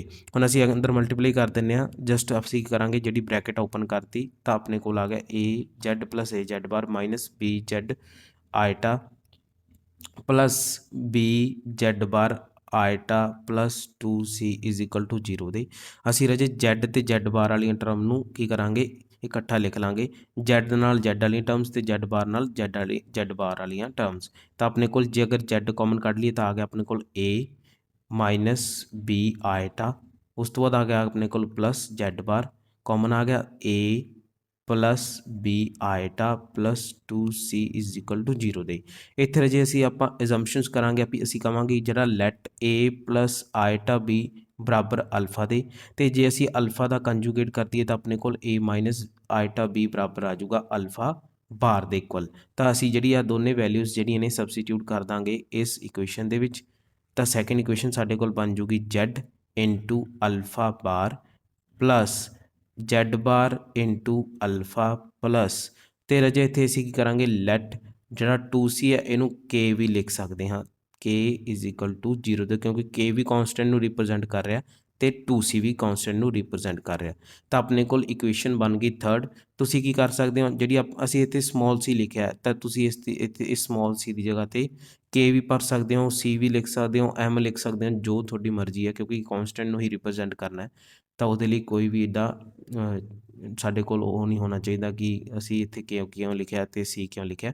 ਨੈਕਸਟ ਜੇ ਆਪਣੇ ਕੋਲ ਇਹ ਕੀ ਬਣ ਗਈ equation of straight line in complex number. ਤਾਂ ਇੱਦਾਂ ਅਸੀਂ ਇੱਕ ਜਰਨਲ ਜਿਹੜਾ ਆਪਾਂ ਇੱਕ ਸਟਰੇਟ ਲਾਈਨ ਦੀ ਇਕੁਏਸ਼ਨ ਜਮੈਟਰੀ ਤੋਂ ਕਿਹਦੇ ਵਿੱਚ ਕਨਵਰਟ ਕਰ ਲਿਆ ਉਹਨੂੰ ਕੰਪਲੈਕਸ ਨੰਬਰ ਦੀ ਜਰਨਲ ਸਟਰੇਟ ਲਾਈਨ ਦੀ ਇਕੁਏਸ਼ਨ ਦੇ ਵਿੱਚ। ਤਾਂ ਤਾਂ ਇਸ ਦਾ ਉਲਟਾ ਵੀ ਹੋ ਸਕਦਾ ਹੈ, ਜਿਸ ਤਰ੍ਹਾਂ ਅਸੀਂ ਨੈਕਸਟ ਐਗਜ਼ਾਮਪਲ ਦੇ ਵਿੱਚ ਦੇਖਦੇ ਹਾਂ। ਇਸੇ ਪ੍ਰੋਪਰਟੀ ਦੇ ਨਾਲ ਰਿਲੇਟਡ ਅਸੀਂ ਐਗਜ਼ਾਮਪਲ ਦੇਖ ਲੈਂਦੇ ਹਾਂ, ਫਿਫਥ ਪ੍ਰੋਪਰਟੀ। ਅਤੇ ਇਸ ਦੇ ਵਿੱਚ ਸਾਨੂੰ ਕੀ ਕਿਹਾ ਗਿਆ ਕਿ the equation b bar Z plus Z bar b is equal to c where b is non zero complex number, ਅਤੇ ਜਿਹੜਾ ਸਾਡੇ ਕੋਲ ਸਮਾਲ c ਹੈ ਉਹ ਰੀਅਲ ਨੰਬਰ ਦੇ ਰੱਖਿਆ ਰਿਪਰਜੈਂਟਸ। ਜਿਹੜੀ ਅਸੀਂ ਇਕੁਏਸ਼ਨ ਹੈ ਸਾਡੇ ਕੋਲ b bar Z plus Z bar b is equal to c, ਇਹ ਕਿਸ ਨੂੰ ਰਿਪਰਜੈਂਟ ਕਰ ਰਹੀ ਹੈ, ਸਰਕਲ ਨੂੰ, ਸਟਰੇਟ ਲਾਈਨ ਨੂੰ, ਪੈਰਾਬੋਲਾ ਨੂੰ, ਜਾਂ ਫਿਰ ਨਨ ਆਫ ਦੀਜ਼ ਨੂੰ। ਤਾਂ ਰਾਜੇ ਸਭ ਤੋਂ ਪਹਿਲਾਂ ਅਸੀਂ ਸਪੋਜ਼ ਕਰ ਲੈਣੀ ਹੈ ਵੈਲਿਊਜ਼ ਜ਼ੈਡ ਦੀ, ਜਿਹੜੀ ਵੈਲਿਊ ਅਸੀਂ x plus iota Y suppose ਕਰ ਲਈ ਹੈ, ਅਤੇ ਜ਼ੈਡ ਬਾਰ ਸਾਡੇ ਕੋਲ ਕਿੰਨਾ ਹੋਊਗਾ x ਮਾਈਨਸ ਆਇਟਾ ਵਾਈ ਦੇ ਇਕੁਅਲ। b ਅਸੀਂ ਸਪੋਜ਼ ਕਰ ਲਿੱਤਾ ਸਪੋਜ਼ p ਪਲੱਸ ਆਇਟਾ ਕਿਊ ਦੇ ਇਕੁਅਲ, ਅਤੇ b ਬਾਰ ਜਿਹੜਾ ਸਾਡੇ ਕੋਲ ਹੋਵੇਗਾ p ਮਾਈਨਸ ਆਇਟਾ ਕਿਊ। ਤਾਂ ਰਾਜੇ ਹੁਣ ਅਸੀਂ ਕੀ ਕਰਨਾ, ਵੈਲਿਊ ਸਬਸਟੀਟਿਊਟ ਕਰ ਦੇਣੀ ਹੈ ਇਸ ਇਕੁਏਸ਼ਨ ਦੇ ਵਿੱਚ। ਤਾਂ ਆਪਣੇ ਕੋਲ ਕਿੰਨਾ ਆ ਗਿਆ, ਆਪਣੇ ਕੋਲ ਆ ਗਿਆ p minus iota q into x plus iota y plus x minus iota y into p plus iota q is equal to ਕਿਹਦੇ ਆ ਗਿਆ c ਦੇ। ਰਾਜੇ ਮੈਂ ਪੂਰੀ ਬ੍ਰੈਕਟ ਓਪਨ ਕਰਕੇ ਡਾਇਰੈਕਟ ਲਿਖ ਰਿਹਾ px plus q y minus iota q x plus iota p y plus xp plus iota x into q minus iota y p plus Y into Q is equal to c ਦੇ।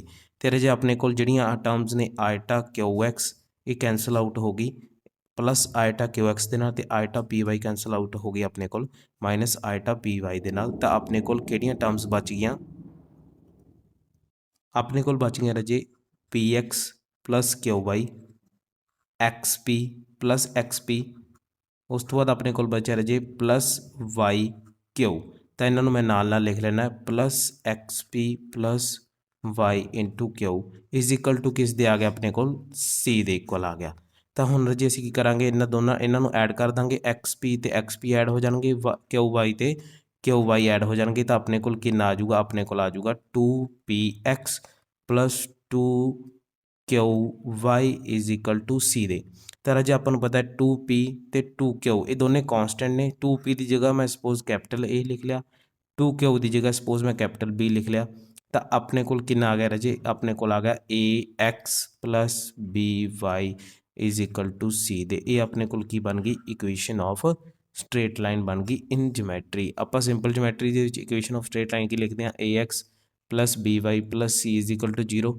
ਆ ਰਾਜੇ c ਇੱਧਰ ਲੈ ਜਾਓਗੇ ਤਾਂ ਉਹੀ minus c ਬਣ ਜੂ, ਮਾਈਨਸ ਸਮਾਲ c ਨੂੰ ਕੈਪੀਟਲ C ਲਿਖ ਲਓਗੇ, ਉਹ ਵੀ ਇੱਕ ਕੌਂਸਟੈਂਟ ਹੈ। ਤਾਂ ਰਾਜੇ ਕੋਈ ਫਰਕ ਨਹੀਂ ਪੈਂਦਾ, ਪਰ ਇਹ ਰਿਪਰਜੈਂਟ ਕਿਸ ਨੂੰ ਕਰ ਰਿਹਾ, ਇਕੁਏਸ਼ਨ ਆਫ ਸਟਰੇਟ ਲਾਈਨ ਨੂੰ। ਤਾਂ ਤੁਸੀਂ ਦੇਖੋ ਅਸੀਂ ਜਦੋਂ ਪ੍ਰੋਪਰਟੀ ਪੜ੍ਹੀ ਸੀ, ਅਸੀਂ ਪ੍ਰੋਪਰਟੀ ਦੇ ਵਿੱਚ ਜਿਹੜਾ ਹੈ ਉਹ ਸਿੰਪਲ ਜਮੈਟਰੀ ਤੋਂ ਸ਼ੁਰੂ ਕਰਕੇ ਕੰਪਲੈਕਸ ਨੰਬਰ ਨਾਲ ਰਿਲੇਟ ਕੀਤਾ ਸੀ। ਜਿਹੜਾ ਐਂਡ 'ਤੇ ਰਿਜ਼ਲਟ ਸਾਡੇ ਕੋਲ ਅਸੀਂ ਲਿੱਤਾ ਸੀ ਉਹ ਕੰਪਲੈਕਸ ਨੰਬਰ ਦੀ ਫਾਰਮ ਦੇ ਵਿੱਚ ਲਿੱਤਾ ਸੀ, alpha bar Z plus alpha z bar plus k is equal to 0। ਪਰ ਜਦੋਂ ਅਸੀਂ ਐਗਜ਼ਾਮਪਲ ਕੀਤੀ, ਐਗਜ਼ਾਮਪਲ ਦੇ ਵਿੱਚ ਅਸੀਂ ਸਟਾਰਟ ਕਿਸ ਤੋਂ ਕੀਤਾ ਹੈ, ਕੰਪਲੈਕਸ ਨੰਬਰ ਤੋਂ, ਅਤੇ ਖ਼ਤਮ ਕਿਸ 'ਤੇ ਕੀਤਾ, ਸਿੰਪਲ ਜਮੈਟਰੀ 'ਤੇ। ਤਾਂ ਇੱਦਾਂ ਰਾਜੇ ਤੁਹਾਨੂੰ ਦੋਨਾਂ ਹੀ ਫਾਰਮ ਦੇ ਵਿੱਚ ਜਿਹੜਾ ਕਰਨਾ ਆਉਣਾ ਚਾਹੀਦਾ ਸੋਲਵ ਕੁਐਸਚਨ। ਨੈਕਸਟ ਸਾਡੇ ਕੋਲ ਹੈ 6th ਪ੍ਰੋਪਰਟੀ, ਜਿਸ ਦੇ ਵਿੱਚ ਕਿਹਾ ਗਿਆ ਹੈ ਕਿ in complex numbers standard equation of circle ਜਿਹੜੀ ਆ ਸਾਨੂੰ ਦੇ ਰੱਖੀ ਹੈ z modulus is equal to r ਦੇ।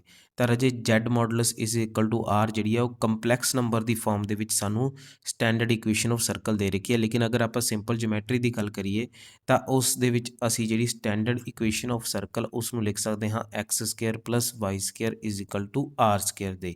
ਇਸ ਇਕੁਏਸ਼ਨ ਦੇ ਵਿੱਚ ਸਾਡੇ ਕੋਲ ਸੈਂਟਰ ਜਿਹੜਾ ਹੈ ਉਹ ਓਰੀਜਨ ਹੈ 0 0 ਤੇ ਰੇਡੀਅਸ ਜਿਹੜਾ ਸਾਡੇ ਕੋਲ r ਹੈ। ਤੇ ਰਾਜੇ ਸਾਨੂੰ ਪਤਾ ਹੈ ਅਸੀਂ ਪ੍ਰੋਪਰਟੀਜ਼ ਆਫ ਮੋਡੂਲਸ ਦੇ ਵਿੱਚ ਵੀ ਪੜ੍ਹਿਆ ਸੀ ਕਿ z ਸਕੁਅਰ ਜਿਹੜਾ ਬਰਾਬਰ ਹੁੰਦਾ ਹੈ ਮੋਡੂਲਸ z ਮੋਡੂਲਸ ਦਾ ਸਕੁਅਰ ਬਰਾਬਰ ਹੁੰਦਾ ਹੈ x square plus y square ਦੇ। ਤਾਂ ਆ ਜਿਹੜੀ ਇਕੁਏਸ਼ਨ 1 ਹੈ ਸਾਡੇ ਕੋਲ ਕੀ ਬਣ ਜੂਗੀ, ਉਹ ਬਣ ਜਾਏਗੀ z ਮੋਡੂਲਸ ਦਾ ਸਕੁਅਰ ਬਰਾਬਰ ਹੈ r ਸਕੁਅਰ ਦੇ। ਤਾਂ ਇੱਥੋਂ z ਮੋਡੂਲਸ ਕਿੰਨਾ ਆ ਗਿਆ ਆਪਣੇ ਕੋਲ r ਦੇ ਇਕੁਅਲ ਆ ਗਿਆ। ਤਾਂ ਰਾਜੇ ਅਸੀਂ ਜਿਹੜਾ ਸਿੰਪਲ ਜਿਓਮੈਟਰੀ ਦੀ ਇਕੁਏਸ਼ਨ ਦਾ ਯੂਜ਼ ਕਰਕੇ ਕੰਪਲੈਕਸ ਫਾਰਮ ਦੇ ਵਿੱਚ ਜਿਹੜਾ ਇਕੁਏਸ਼ਨ ਆਫ ਸਰਕਲ ਨੂੰ ਬਣਾ ਲਿਆ। 6th ਪ੍ਰੋਪਰਟੀ ਦੇ ਵਿੱਚ ਅਸੀਂ ਗੱਲ ਕੀਤੀ standard farm of equation of circle ਬਾਰੇ ਇਨ ਕੰਪਲੈਕਸ ਨੰਬਰ ਫਾਰਮ। ਤੇ 7th ਦੇ ਵਿੱਚ ਅਸੀਂ ਗੱਲ ਕਰਾਂਗੇ ਸੈਂਟਰਲ ਫਾਰਮ ਬਾਰੇ। ਸੈਂਟਰਲ ਫਾਰਮ ਦੀ ਗੱਲ ਕਰੀਏ ਤਾਂ ਰਾਜੇ ਸਾਨੂੰ ਪਤਾ ਹੈ, ਅਸੀਂ ਪ੍ਰੂਫ ਦੇਖ ਲੈਂਦੇ ਹਾਂ। ਸੈਂਟਰਲ ਫਾਰਮ ਦੀ ਗੱਲ ਕਰੀਏ ਤਾਂ ਰਾਜੇ ਸਾਨੂੰ ਪਤਾ ਹੈ ਸੈਂਟਰਲ ਫਾਰਮ ਦੇ ਵਿੱਚ ਇਕੁਏਸ਼ਨ ਆਫ ਜਿਹੜੀ ਸਰਕਲ ਹੈ ਉਹ ਸਾਡੇ ਕੋਲ ਕੀ ਹੁੰਦੀ ਹੈ, ਉਹ ਸਾਡੇ ਕੋਲ ਹੁੰਦੀ ਹੈ x ਮਾਈਨਸ h ਦਾ whole square plus y minus k ਦਾ ਹੋਲ ਸਕੁਅਰ ਬਰਾਬਰ ਹੈ r ਸਕੁਅਰ ਦੇ। ਰਾਜੇ ਅਸੀਂ ਅਗਰ h ਤੇ ਜਿਹੜਾ k ਹੈ ਜਿਸ ਨੂੰ ਅਸੀਂ ਸੈਂਟਰ ਕਹਿੰਦੇ ਆ, ਅਸੀਂ ਸੈਂਟਰ ਨੂੰ ਸਪੋਜ਼ ਕੀ ਕਰ ਲਿਆ x note y note suppose ਕਰ ਲਈਏ, ਤਾਂ ਆਪਣੇ ਕੋਲ ਇਕੁਏਸ਼ਨ ਆਫ ਸਰਕਲ ਜਿਹੜੀ ਆਪਣੇ ਕੋਲ ਇਨ ਸੈਂਟਰਲ ਫਾਰਮ ਆ ਜਾਏਗੀ, ਉਹ ਆ ਜਾਏਗੀ x ਮਾਈਨਸ x ਨੋਟ ਦਾ whole square plus y minus y naught ਦਾ ਹੋਲ ਸਕੁਅਰ ਬਰਾਬਰ ਹੈ r ਸਕੁਅਰ ਦੇ। ਰਾਜੇ ਸਾਨੂੰ ਜਿਹੜਾ ਕਿਹਾ ਗਿਆ ਹੈ 7th ਪ੍ਰੋਪਰਟੀ ਦੇ ਵਿੱਚ ਕਹਿੰਦਾ in complex number if z is equal to x naught plus iota y naught then equation of circle with center z naught. ਤੇ ਜਿਹੜਾ z ਨੋਟ ਹੈ ਸਾਨੂੰ ਉਹ ਸੈਂਟਰ ਦੇ ਰੱਖਿਆ ਤੇ ਰੇਡੀਅਸ ਦੇ ਰੱਖਿਆ r। ਤਾਂ ਅਸੀਂ ਜਿਹੜਾ ਸੈਂਟਰ ਫਾਰਮ ਹੈ ਜਿਹੜੀ ਕੰਪਲੈਕਸ ਨੰਬਰ ਦੀ ਉਹ ਸਾਡੇ ਕੋਲ ਕੀ ਹੋਵੇਗੀ, ਉਹ ਹੋਵੇਗੀ z ਮਾਈਨਸ z ਨੋਟ ਦਾ ਮੋਡੂਲਸ ਬਰਾਬਰ ਹੈ r ਦੇ ਇਕੁਅਲ। ਤਾਂ ਸਾਨੂੰ z ਮਾਈਨਸ z ਨੋਟ ਦੀ ਅਗਰ ਗੱਲ ਕਰੀਏ ਤਾਂ ਅਸੀਂ ਆਲਰੇਡੀ ਪੜ੍ਹਿਆ ਕਿ ਦੋ ਕੰਪਲੈਕਸ ਨੰਬਰ ਦੇ ਵਿੱਚ ਜਿਹੜਾ ਸਬਟਰੈਕਸ਼ਨ ਹੈ ਕਿਸ ਤਰ੍ਹਾਂ ਕਰਦੇ ਆ। ਸਾਨੂੰ ਜਿਹੜੀ z ਦੀ ਵੈਲਿਊ ਸਪੋਜ਼ ਉਹ ਹੈ ਆਪਣੇ ਕੋਲ x ਪਲੱਸ ਆਈਟਾ y, ਤੇ ਜਿਹੜੀ z ਨੋਟ ਦੀ ਵੈਲਿਊ ਸਾਨੂੰ ਗਿਵਨ ਹੈ ਉਹ ਹੈ x naught plus iota y naught. ਤਾਂ ਇੱਥੋਂ ਆਪਣੇ ਕੋਲ z ਮਾਈਨਸ z ਨੋਟ ਕਿੰਨਾ ਆ ਗਿਆ, ਉਹ ਆ ਗਿਆ x minus x naught plus iota y minus y naught ਦੇ ਇਕੁਅਲ। ਹੁਣ ਜੀ ਅਸੀਂ ਕੀ ਕਰਾਂਗੇ, ਇਹਦਾ ਮੋਡੂਲਸ ਜਿਹੜਾ ਫਾਈਂਡ ਆਊਟ ਕਰਾਂਗੇ ਤਾਂ ਆਪਣੇ ਕੋਲ ਵੈਲਿਊ ਆ ਜੂਗੀ x ਮਾਈਨਸ x ਨੋਟ ਦਾ whole square plus y minus y naught ਦੇ ਹੋਲ ਸਕੁਅਰ ਦੇ ਬਰਾਬਰ ਆ ਗਈ। ਬੋਥ ਸਾਈਡਸ ਤੇ ਅਗਰ ਅਸੀਂ ਸਕੁਅਰ ਕਰ ਦਈਏ ਤਾਂ ਸਾਡੇ ਕੋਲ z ਮਾਈਨਸ z ਨੋਟ ਦਾ ਮੋਡੂਲਸ ਬਰਾਬਰ ਆ ਜਾਏਗਾ x ਮਾਈਨਸ x ਨੋਟ ਦੇ square plus y minus y naught ਦੇ ਸਕੁਅਰ ਦੇ ਬਰਾਬਰ। ਤੇ ਜੇ ਅਸੀਂ ਅਗਰ ਇਕੁਏਸ਼ਨ 1 ਨੂੰ ਧਿਆਨ ਨਾਲ ਦੇਖੀਏ ਤਾਂ ਸਾਡੇ ਕੋਲ x ਮਾਈਨਸ x ਨੋਟ ਦਾ square plus y minus y naught ਦਾ ਸਕੁਅਰ ਕਿਹਦੇ ਬਰਾਬਰ ਦੇ ਰੱਖਿਆ r ਸਕੁਅਰ ਦੇ। ਤਾਂ ਸਾਡੇ ਕੋਲ z ਮਾਈਨਸ z ਮੋਡੂਲਸ ਦਾ ਸਕੁਅਰ ਕਿਹਦੇ ਬਰਾਬਰ ਆ ਜਾਊਗਾ r ਸਕੁਅਰ ਦੇ ਇਕੁਅਲ ਆ ਜਾਊ। Implies that z minus z naught ਦਾ ਮੋਡੂਲਸ ਕਿੰਨਾ ਆ ਗਿਆ ਆਪਣੇ ਕੋਲ ਪਲੱਸ r ਦੇ ਇਕੁਅਲ ਆ ਗਿਆ। ਤਾਂ ਇਹ ਆਪਣੇ ਕੋਲ ਰਜੇ ਕਿੱਥੋਂ ਸਟਾਰਟ ਕੀਤਾ ਸੀ, ਅਸੀਂ ਸਟਾਰਟ ਕੀਤਾ ਸੀਗਾ x ਮਾਈਨਸ h ਦਾ whole square plus y minus k ਦਾ whole square is equal to r square. Simple geometrical equation ਜਿਹੜੀ ਲਿਖੀ ਸੀਗੀ ਸੈਂਟਰਲ ਫਾਰਮ ਦੇ ਵਿੱਚ, ਉਸ ਤੋਂ ਅਸੀਂ ਕੰਪਲੈਕਸ ਫਾਰਮ ਦੇ ਵਿੱਚ ਜਿਹੜਾ ਇਸ ਨੂੰ ਲਿਖ ਦਿੱਤਾ, ਕਿਸ ਨੂੰ, ਸੈਂਟਰਲ ਫਾਰਮ ਆਫ ਸਰਕਲ ਨੂੰ। ਤਾਂ ਰਾਜੇ ਇੱਥੋਂ ਅਸੀਂ ਜਿਹੜਾ ਹੈ ਯਾਦ ਰੱਖਣਾ ਹੈ ਕਿ ਜਿਹੜੀ central form equation of circle ਹੈ ਆਪਣੇ ਕੋਲ, ਉਹ ਆਪਣੇ ਕੋਲ ਹੈ z ਮਾਈਨਸ z ਨੋਟ ਦਾ ਮੋਡੂਲਸ ਬਰਾਬਰ ਹੈ r ਦੇ। r ਆਪਣੇ ਕੋਲ ਕੀ ਹੈ, ਰੇਡੀਅਸ ਨੂੰ ਰਿਪਰੈਜ਼ੈਂਟ ਕਰਦਾ, ਤੇ z ਨੋਟ ਕਿਹਨੂੰ ਰਿਪਰੈਜ਼ੈਂਟ ਕਰਦਾ ਹੈ, ਸੈਂਟਰ ਨੂੰ। ਸਾਨੂੰ ਇੱਕ ਐਗਜ਼ਾਮਪਲ ਦੇ ਰੱਖੇ ਜਿਸ 'ਚ ਸਾਨੂੰ ਕਿਹਾ ਗਿਆ ਕਿ what is the center and radius of z minus 3 iota modulus is equal to 6। ਤਾਂ ਸਾਨੂੰ ਪਤਾ ਹੈ ਸਾਨੂੰ ਕਿਹੜੀ ਫਾਰਮ ਦੇ ਰੱਖੀ ਹੈ, complex numbers in central farm of circle ਦੇ ਰੱਖੀ ਹੈ। ਤੇ ਸਾਨੂੰ ਪਤਾ ਹੈ z ਮਾਈਨਸ z ਨੋਟ ਦਾ ਮੋਡੂਲਸ ਬਰਾਬਰ ਹੁੰਦਾ ਹੈ r ਦੇ। ਤਾਂ ਕੰਪੇਅਰ ਕਰਨ ਤੋਂ ਬਾਅਦ ਸਾਡੇ ਕੋਲ ਜਿਹੜੀ ਸੈਂਟਰ ਹੈ ਉਹ ਕਿੰਨੀ ਆ ਗਈ 0, -3, ਤੇ ਰੇਡੀਅਸ ਜਿਹੜਾ ਸਾਡੇ ਕੋਲ ਉਹ ਕਿੰਨਾ ਆ ਗਿਆ 6 ਆ ਗਿਆ। ਨੈਕਸਟ ਪ੍ਰੋਪਰਟੀ ਹੈ ਸਾਡੇ ਕੋਲ 8th ਪ੍ਰੋਪਰਟੀ। 8th ਪ੍ਰੋਪਰਟੀ ਵਿੱਚ ਕਿਹਾ ਗਿਆ ਹੈ ਕਿ general equation of circle in complex number is z bar plus alpha bar z plus alpha z bar plus c is equal to 0। ਤੇ ਕਿਹਾ ਗਿਆ ਜਿਹੜਾ ਸਾਡੇ ਕੋਲ ਸਮਾਲ c ਉਹ ਰੀਅਲ ਨੰਬਰ ਨੂੰ ਬਿਲੋਂਗ ਕਰਦਾ ਹੈ, ਤੇ ਜਿਹੜਾ ਅਲਫਾ ਹੈ ਉਹ ਆਪਣੇ ਕੋਲ ਕੀ ਹੈ, ਕੰਪਲੈਕਸ ਨੰਬਰ। ਤੇ ਸੀ ਆਪਾਂ ਨੂੰ ਕਿਹਨੂੰ ਰਿਪਰੈਜ਼ੈਂਟ ਕਰ ਰਿਹਾ capital set of complex numbers ਨੂੰ। ਜੇ ਪ੍ਰੂਫ ਦੇਖ ਲੈਂਦੇ ਹਾਂ, ਸਾਨੂੰ ਸਭ ਤੋਂ ਪਹਿਲਾਂ ਪਤਾ ਹੈ ਕਿ ਜਿਹੜੀ ਜਨਰਲ ਇਕੁਏਸ਼ਨ ਆਫ ਸਰਕਲ ਹੈ ਉਹ ਸਾਡੇ ਕੋਲ ਹੈ X square plus Y square plus 2gx plus 2fy plus c is equal to 0 ਦੇ। ਜਿਹੜੀ ਰਾਜੇ equation 2gx plus 2fy plus c is equal to 0 ਸੀ, ਇਹ ਸਾਨੂੰ ਪਤਾ ਇਕੁਏਸ਼ਨ ਆਫ ਕੀ ਸੀਗਾ ਆਪਣੇ ਕੋਲ ਸਟ੍ਰੇਟ ਲਾਈਨ ਸੀਗੀ। ਤੇ ਜੇ ਗੱਲ ਕਰੀਏ ਇਨ ਕੰਪਲੈਕਸ ਫਾਰਮ ਦੇ ਵਿੱਚ ਇਕੁਏਸ਼ਨ ਆਫ ਸਟ੍ਰੇਟ ਲਾਈਨ ਅਸੀਂ ਕਿਸ ਤਰ੍ਹਾਂ ਲਿਖੀ ਸੀ, ਉਹ ਲਿਖੀ ਸੀ alpha bar z plus z bar alpha plus c is equal to 0 ਦੇ। ਤਾਂ ਅਗਰ ਗੱਲ ਕਰੀਏ ਇਹ ਵੀ ਆਪਣੇ ਕੋਲ ਕੀ ਹੈ ਇਕੁਏਸ਼ਨ ਆਫ ਸਟ੍ਰੇਟ ਲਾਈਨ, ਪਰ ਇਹ ਕਿਸ ਫਾਰਮ ਦੇ ਵਿੱਚ ਹੈ ਕੰਪਲੈਕਸ ਨੰਬਰ ਦੀ ਫਾਰਮ ਦੇ ਵਿੱਚ ਹੈ। ਤਾਂ ਰਾਜੇ ਆਹ ਜਿਹੜਾ ਆਪਣੇ ਕੋਲ ਇਕੁਏਸ਼ਨ ਆਫ ਸਟ੍ਰੇਟ ਲਾਈਨ ਹੈ, ਇਕੁਏਸ਼ਨ ਆਫ ਸਟ੍ਰੇਟ ਲਾਈਨ ਇਹ ਕਿਸ ਤਰ੍ਹਾਂ ਗਈ, ਜੇ ਆਪਾਂ 2g ਦੀ ਗੱਲ ਕਰੀਏ ਤਾਂ ਇਹਨੂੰ ਆਪਾਂ ਕੌਂਸਟੈਂਟ ਕੋਈ a ਸਪੋਜ਼ ਕਰ ਸਕਦੇ ਹਾਂ, ਤੇ 2f ਦੀ ਗੱਲ ਕਰੀਏ ਇਹਨੂੰ ਕੌਂਸਟੈਂਟ ਸਪੋਜ਼ b ਸਪੋਜ਼ ਕਰ ਸਕਦੇ ਹਾਂ। ਤਾਂ ਆਪਣੇ ਕੋਲ ਇਹ ਕੀ ਕਿਸ ਤਰ੍ਹਾਂ ਬਣ ਜਾਏਗੀ, ਇਹ ਬਣ ਜਾਊਗੀ ax plus by plus c। ਤਾਂ ਇਹ ਆਪਣੇ ਕੋਲ ਇਕੁਏਸ਼ਨ ਆਫ ਸਰਕਲ ਹੀ ਜਿਹੜੀ ਆਪਾਂ ਨੂੰ ਗਿਵਨ ਸੀਗੀ। ਤਾਂ ਰਾਜੇ ਹੁਣ ਆਪਣੇ ਕੋਲ ਦੇਖੋ ਅੱਗੇ ਕੀ ਹੈ, ਆਹ ਜਿਹੜੀ ਇਕੁਏਸ਼ਨ ਆ ਆਹ ਪਾਰਟ ਆ ਇਕੁਏਸ਼ਨ ਦਾ, ਇਹਦੀ ਜਗ੍ਹਾ ਤੇ ਅਸੀਂ ਆਹ ਕੰਪਲੈਕਸ ਨੰਬਰ ਦੀ ਫਾਰਮ ਦੇ ਵਿੱਚ ਜਿਹੜੀ ਆਪਾਂ ਇਕੁਏਸ਼ਨ ਲਿਖੀ ਸਟ੍ਰੇਟ ਲਾਈਨ, ਇਹਦੇ ਨਾਲ ਇਹਨੂੰ ਰਿਪਲੇਸ ਕਰ ਸਕਦੇ ਹਾਂ। ਤਾਂ ਇਹ ਪਾਰਟ ਦਾ ਆਪਣੇ ਕੋਲ ਸੋਲਵ ਹੋ ਗਿਆ। ਹੁਣ ਬਚਿਆ X square plus Y square. ਤਾਂ ਆਪਾਂ ਦੋ ਜਿਹੜੀਆਂ ਪ੍ਰੋਪਰਟੀਜ਼ ਜਿਹੜੀਆਂ ਪੜ੍ਹੀਆਂ ਸੀ, ਇੱਕ ਪ੍ਰੋਪਰਟੀ ਪੜ੍ਹੀ ਸੀ ਕਿ z ਦਾ ਮੋਡੂਲਸ ਦਾ ਸਕੇਅਰ ਸਾਡੇ ਕੋਲ ਬਰਾਬਰ ਹੁੰਦਾ ਹੈ X square plus Y square ਦੇ, ਤੇ ਇੱਕ ਹੋਰ ਪ੍ਰੋਪਰਟੀ ਪੜ੍ਹੀ ਸੀ ਅਸੀਂ ਕਿ z ਬਾਰ ਬਰਾਬਰ ਕਿਸ ਦੇ ਹੁੰਦਾ ਹੈ X square plus Y square ਦੇ ਬਰਾਬਰ ਹੁੰਦਾ ਹੈ। ਤਾਂ ਜੇ ਅਸੀਂ ਇੱਥੇ ਸੈਕਿੰਡ ਪ੍ਰੋਪਰਟੀ ਜਿਹੜੀ ਯੂਜ਼ ਕਰਾਂਗੇ z ਇੰਟੂ z ਬਾਰ, ਤੇ ਇੱਥੇ ਆਪਣੇ ਕੋਲ ਕੀ ਬਣ ਜਾਏਗਾ result z into z bar x square plus Y square ਦੀ ਜਗ੍ਹਾ plus 2gx plus 2fy plus c is equal to 0। ਇਹਦੀ ਜਗ੍ਹਾ ਤੇ ਆਪਾਂ equation of straight line in complex form ਕੀ ਲਿਖਾਂਗੇ, ਇਹ ਵਾਲੀ। ਇਹ ਆਪਣੇ ਕੋਲ ਆ ਗਿਆ alpha bar z plus z bar alpha plus c is equal to ਕੀ ਹੈ 0। ਤਾਂ ਆ ਆਪਣੇ ਕੋਲ ਕੀ ਬਣ ਗਈ general equation of circle in complex number. ਤਾਂ ਇਸ ਤਰ੍ਹਾਂ ਅਸੀਂ ਜਿਹੜਾ ਹੈ ਯਾਦ ਰੱਖਣਾ ਰਜੇ ਇਹਨਾਂ ਰਿਜ਼ਲਟਸ ਨੂੰ, ਪਰ ਪ੍ਰੂਫ ਜਿਹੜੇ ਆਪਾਂ ਨੇ ਕੋਲ ਇੱਕ ਨਾ ਕਲੈਰੀਫਾਈ ਕਰ ਦਿੰਦੇ ਆਪਾਂ ਨੂੰ ਕਿ ਕਿਸ ਤਰ੍ਹਾਂ ਜਿਹੜਾ ਇਹ ਵਰਕ ਕਰਦੀਆਂ ਚੀਜ਼ਾਂ, ਨਹੀਂ ਤਾਂ ਅਸੀਂ ਕੀ ਹੋ ਜਾਂਦੇ ਆ ਰੱਟਾ ਲਗਾਉਣ ਦੀ ਕੋਸ਼ਿਸ਼ ਕਰਦੇ ਹਾਂ ਤੇ ਐਗਜ਼ਾਮ ਦੇ ਵਿੱਚ ਇੰਨਾ ਰੱਟਾ ਨਹੀਂ ਲਗਾ ਸਕਦੇ। ਤਾਂ ਇਸ ਲਈ ਪ੍ਰੂਫ ਜਿਹੜਾ ਰਜੇ ਤੁਹਾਨੂੰ ਥੋੜ੍ਹਾ ਹੈਲਪ ਕਰਦਾ ਹੈ ਚੀਜ਼ ਨੂੰ ਮੈਮੋਰਾਈਜ਼ ਕਰਨ ਦੇ ਵਿੱਚ, ਜਦ ਕਿ ਪੇਪਰ ਦੇ ਵਿੱਚ ਅਸੀਂ ਸਿਰਫ ਇਹੀ ਯਾਦ ਕਰਨੀ ਹੈ ਰਿਜ਼ਲਟ ਨੂੰ। ਇਹ ਪ੍ਰੋਪਰਟੀ ਰਜੇ ਆਪਾਂ ਆਲਰੇਡੀ ਡਿਸਕਸ ਕੀਤੀ ਸੀਗੀ ਲਾਸਟ ਲੈਕਚਰਸ ਦੇ ਵਿੱਚ, ਤੇ ਮੈਂ ਇਹਦੇ ਨਾਲ ਰਿਲੇਟਡ ਇੱਕ ਜਿਹੜੀ ਹੈ ਪ੍ਰਸ਼ਨ ਰੀਲ ਵੀ ਜਿਹੜੀ ਆਪਦੇ ਇੰਸਟਾਗ੍ਰਾਮ ਚੈਨਲ ਤੇ ਬਣਾਈ ਸੀ ਜਿਸ ਦਾ ਨਾਮ ਹੈ ਕਲਟੀਵੇਸ਼ਨ ਆਫ ਮਾਈਂਡ। ਤਾਂ ਉੱਥੇ ਜਾ ਕੇ ਤੁਸੀਂ ਪ੍ਰਸ਼ਨ ਰੀਲ ਦੇ ਵਿੱਚ ਇਸ ਦੇ ਨਾਲ ਰਿਲੇਟਡ ਜਿਹੜਾ ਕੁਐਸਚਨ ਮੈਂ ਕਰਵਾਇਆ ਉਹਨੂੰ ਚੈੱਕ ਕਰ ਸਕਦੇ ਹੋ। ਤਾਂ ਰਾਜੇ ਸਾਨੂੰ ਜਦੋਂ ਇਸ ਤਰ੍ਹਾਂ ਦੀ ਇਕੁਏਸ਼ਨ ਦੀ ਫਾਰਮ ਦਿੱਤੀ ਹੋਵੇ z minus z1 divided by z minus z2 ਦਾ ਮੋਡੂਲਸ ਬਰਾਬਰ ਹੈ k ਦੇ, ਜਾਂ ਫਿਰ ਆਪਾਂ ਇਸ ਨੂੰ ਇਸ ਤਰ੍ਹਾਂ ਵੀ ਲਿਖ ਸਕਦੇ ਹਾਂ ਕਿ modulus of z minus z1 is equal to k into modulus of z minus z2। ਤਾਂ ਇਸ ਕੇਸ 'ਚ ਅਸੀਂ ਕਿਹਾ ਸੀ ਕਿ ਰਾਜੇ ਜਿਹੜਾ k ਹੈ ਉਹਦੀਆਂ ਦੋ ਵੈਲਿਊਜ਼ ਪੋਸੀਬਲ ਹੈ, ਜਾਂ ਤਾਂ k ਬਰਾਬਰ ਹੋਵੇਗਾ 1 ਦੇ ਜਾਂ ਤਾਂ ਫਿਰ k ਬਰਾਬਰ ਨਹੀਂ ਹੋਵੇਗਾ 1 ਦੇ। k ਜਿਹੜਾ ਆਪਣੇ ਕੋਲ ਉਹ ਨੋਨ ਨੈਗੇਟਿਵ ਨੰਬਰ ਹੈ, k ਜਿਹੜਾ ਆਪਣੇ ਕੋਲ ਨੋਨ ਨੈਗੇਟਿਵ ਨੰਬਰ ਹੈ, ਕਦੇ ਵੀ ਇਹ ਨੈਗੇਟਿਵ ਨਹੀਂ ਹੋ ਸਕਦਾ। ਉਹਦਾ ਕਾਰਨ ਕੀ ਹੈ ਜੀ, ਉਹਦਾ ਕਾਰਨ ਹੈ ਕਿ ਜਿਹੜੀ ਇਹ ਮੋਡੂਲਸ ਹੈ ਉਹਦੀ ਵੈਲਿਊ k ਦੇ ਰੱਖੀ ਹੈ, ਤੇ ਮੋਡੂਲਸ ਦੀ ਵੈਲਿਊ ਜਿਹੜੀ ਹੈ ਕਦੇ ਵੀ ਨੈਗੇਟਿਵ ਨਹੀਂ ਹੁੰਦੀ, ਇਸ ਕਰਕੇ k ਜਿਹੜਾ ਉਹ ਆਪਣੇ ਕੋਲ ਨੋਨ ਨੈਗੇਟਿਵ ਨੰਬਰ ਹੈ। ਤਾਂ ਰਾਜੇ ਜਦੋਂ ਅਸੀਂ ਕਿਹਾ ਸੀ ਕਿ k ਦੀ ਵੈਲਿਊ 1 ਹੋਵੇ ਤਾਂ ਆਪਾਂ ਕਿਹਾ ਸੀ ਕਿ ਸਿੱਧਾ ਜਿਹੜਾ ਆਨਸਰ ਆਉਂਦਾ ਆਪਣੇ ਕੋਲ ਕੀ ਆਉਂਦਾ ਸਟ੍ਰੇਟ ਲਾਈਨ ਆਉਂਦਾ, ਤੇ ਜਦੋਂ k ਦੀ ਵੈਲਿਊ 1 ਨਾ ਹੋਵੇ ਤਾਂ ਆਪਣੇ ਕੋਲ ਆਨਸਰ ਕੀ ਆ ਜਾਂਦਾ ਸਰਕਲ। ਤਾਂ ਉਹ ਆਪਣੇ ਕੋਲ ਬਣ ਜਾਂਦੀ ਹੈ ਇੱਕ ਸਰਕਲ ਦੀ ਇਕੁਏਸ਼ਨ, ਅਗਰ k 1 ਹੈ ਤਾਂ ਉਹ ਬਣ ਜਾਂਦੀ ਹੈ ਆਪਣੇ ਕੋਲ ਸਟ੍ਰੇਟ ਲਾਈਨ ਦੀ ਇਕੁਏਸ਼ਨ। ਤਾਂ ਇਹਦੇ ਨਾਲ ਰਿਲੇਟਡ ਇੱਕ ਮੈਂ ਹੋਰ ਚੇਤਾਵਨੀ ਵੀ ਦੱਸੀ ਸੀ ਕਿ ਕਿਸ ਗੱਲ ਦਾ ਜਿਹੜਾ ਅਸੀਂ ਧਿਆਨ ਰੱਖਣਾ ਜਦੋਂ ਅਸੀਂ ਕੁਐਸਚਨਸ ਨੂੰ ਕਰਾਂਗੇ। ਤਾਂ ਇਹ ਕੁਐਸਚਨ ਕੀ ਹੈ ਕਿ ਕੁਐਸਚਨ ਇਹ ਹੈ ਕਿ ਜਦੋਂ ਵੀ ਰਜੇ ਅਸੀਂ ਕੁਐਸਚਨ ਕਰਨਾ ਹੈ ਉਸ 'ਚ ਧਿਆਨ ਰੱਖਣਾ ਕਿ ਜਿਹੜਾ z ਹੈ ਸਾਡੇ ਕੋਲ ਉਹਦਾ ਜਿਹੜਾ ਕੋਫੀਸ਼ੀਐਂਟ ਆ ਉਹ ਹਮੇਸ਼ਾ 1 ਹੋਣਾ ਚਾਹੀਦਾ। ਐਗਜ਼ਾਮਪਲ ਸਾਡੇ ਕੋਲ ਸਪੋਜ਼ ਇਸ ਤਰ੍ਹਾਂ ਦੀ ਕੋਈ ਇਕੁਏਸ਼ਨ ਦੇ ਰੱਖੀ ਹੈ ਕਿ 2z minus 4 iota divided by z minus 2 iota is equal to 2। ਤਾਂ ਰਾਜੇ ਹੁਣ ਆਪਾਂ ਇੱਥੇ ਇਹ ਸਿਰਫ ਇਹ ਨਹੀਂ ਚੈੱਕ ਕਰਨਾ ਵੀ ਇੱਧਰ 1 ਹੈ ਕਿ 2 ਹੈ, ਵੀ k ਦੀ ਵੈਲਿਊ ਜਿਹੜੀ ਹੈ 1 ਹੈ ਕਿ 2 ਹੈ, ਆਪਾਂ ਇਹ ਵੀ ਚੈੱਕ ਕਰਨਾ ਹੈ ਵੀ ਜਿਹੜਾ z ਹੈ ਉਹਦੇ ਨਾਲ ਜਿਹੜਾ ਕੋਫੀਸ਼ੀਐਂਟ ਹੈ ਉਹ ਆਪਣਾ 1 ਹੋਣਾ ਚਾਹੀਦਾ। ਅਗਰ 1 ਨਹੀਂ ਹੈ ਤਾਂ ਅਸੀਂ ਕੀ ਕਰਾਂਗੇ z ਨਾਲ ਜੋ ਵੀ ਨੰਬਰ ਲੱਗਿਆ ਉਹਨੂੰ ਕੀ ਕਰਾਂਗੇ ਬਾਹਰ ਕੱਢ ਲਾਂਗੇ, ਕਾਮਨ ਕੱਢ ਲਾਂਗੇ।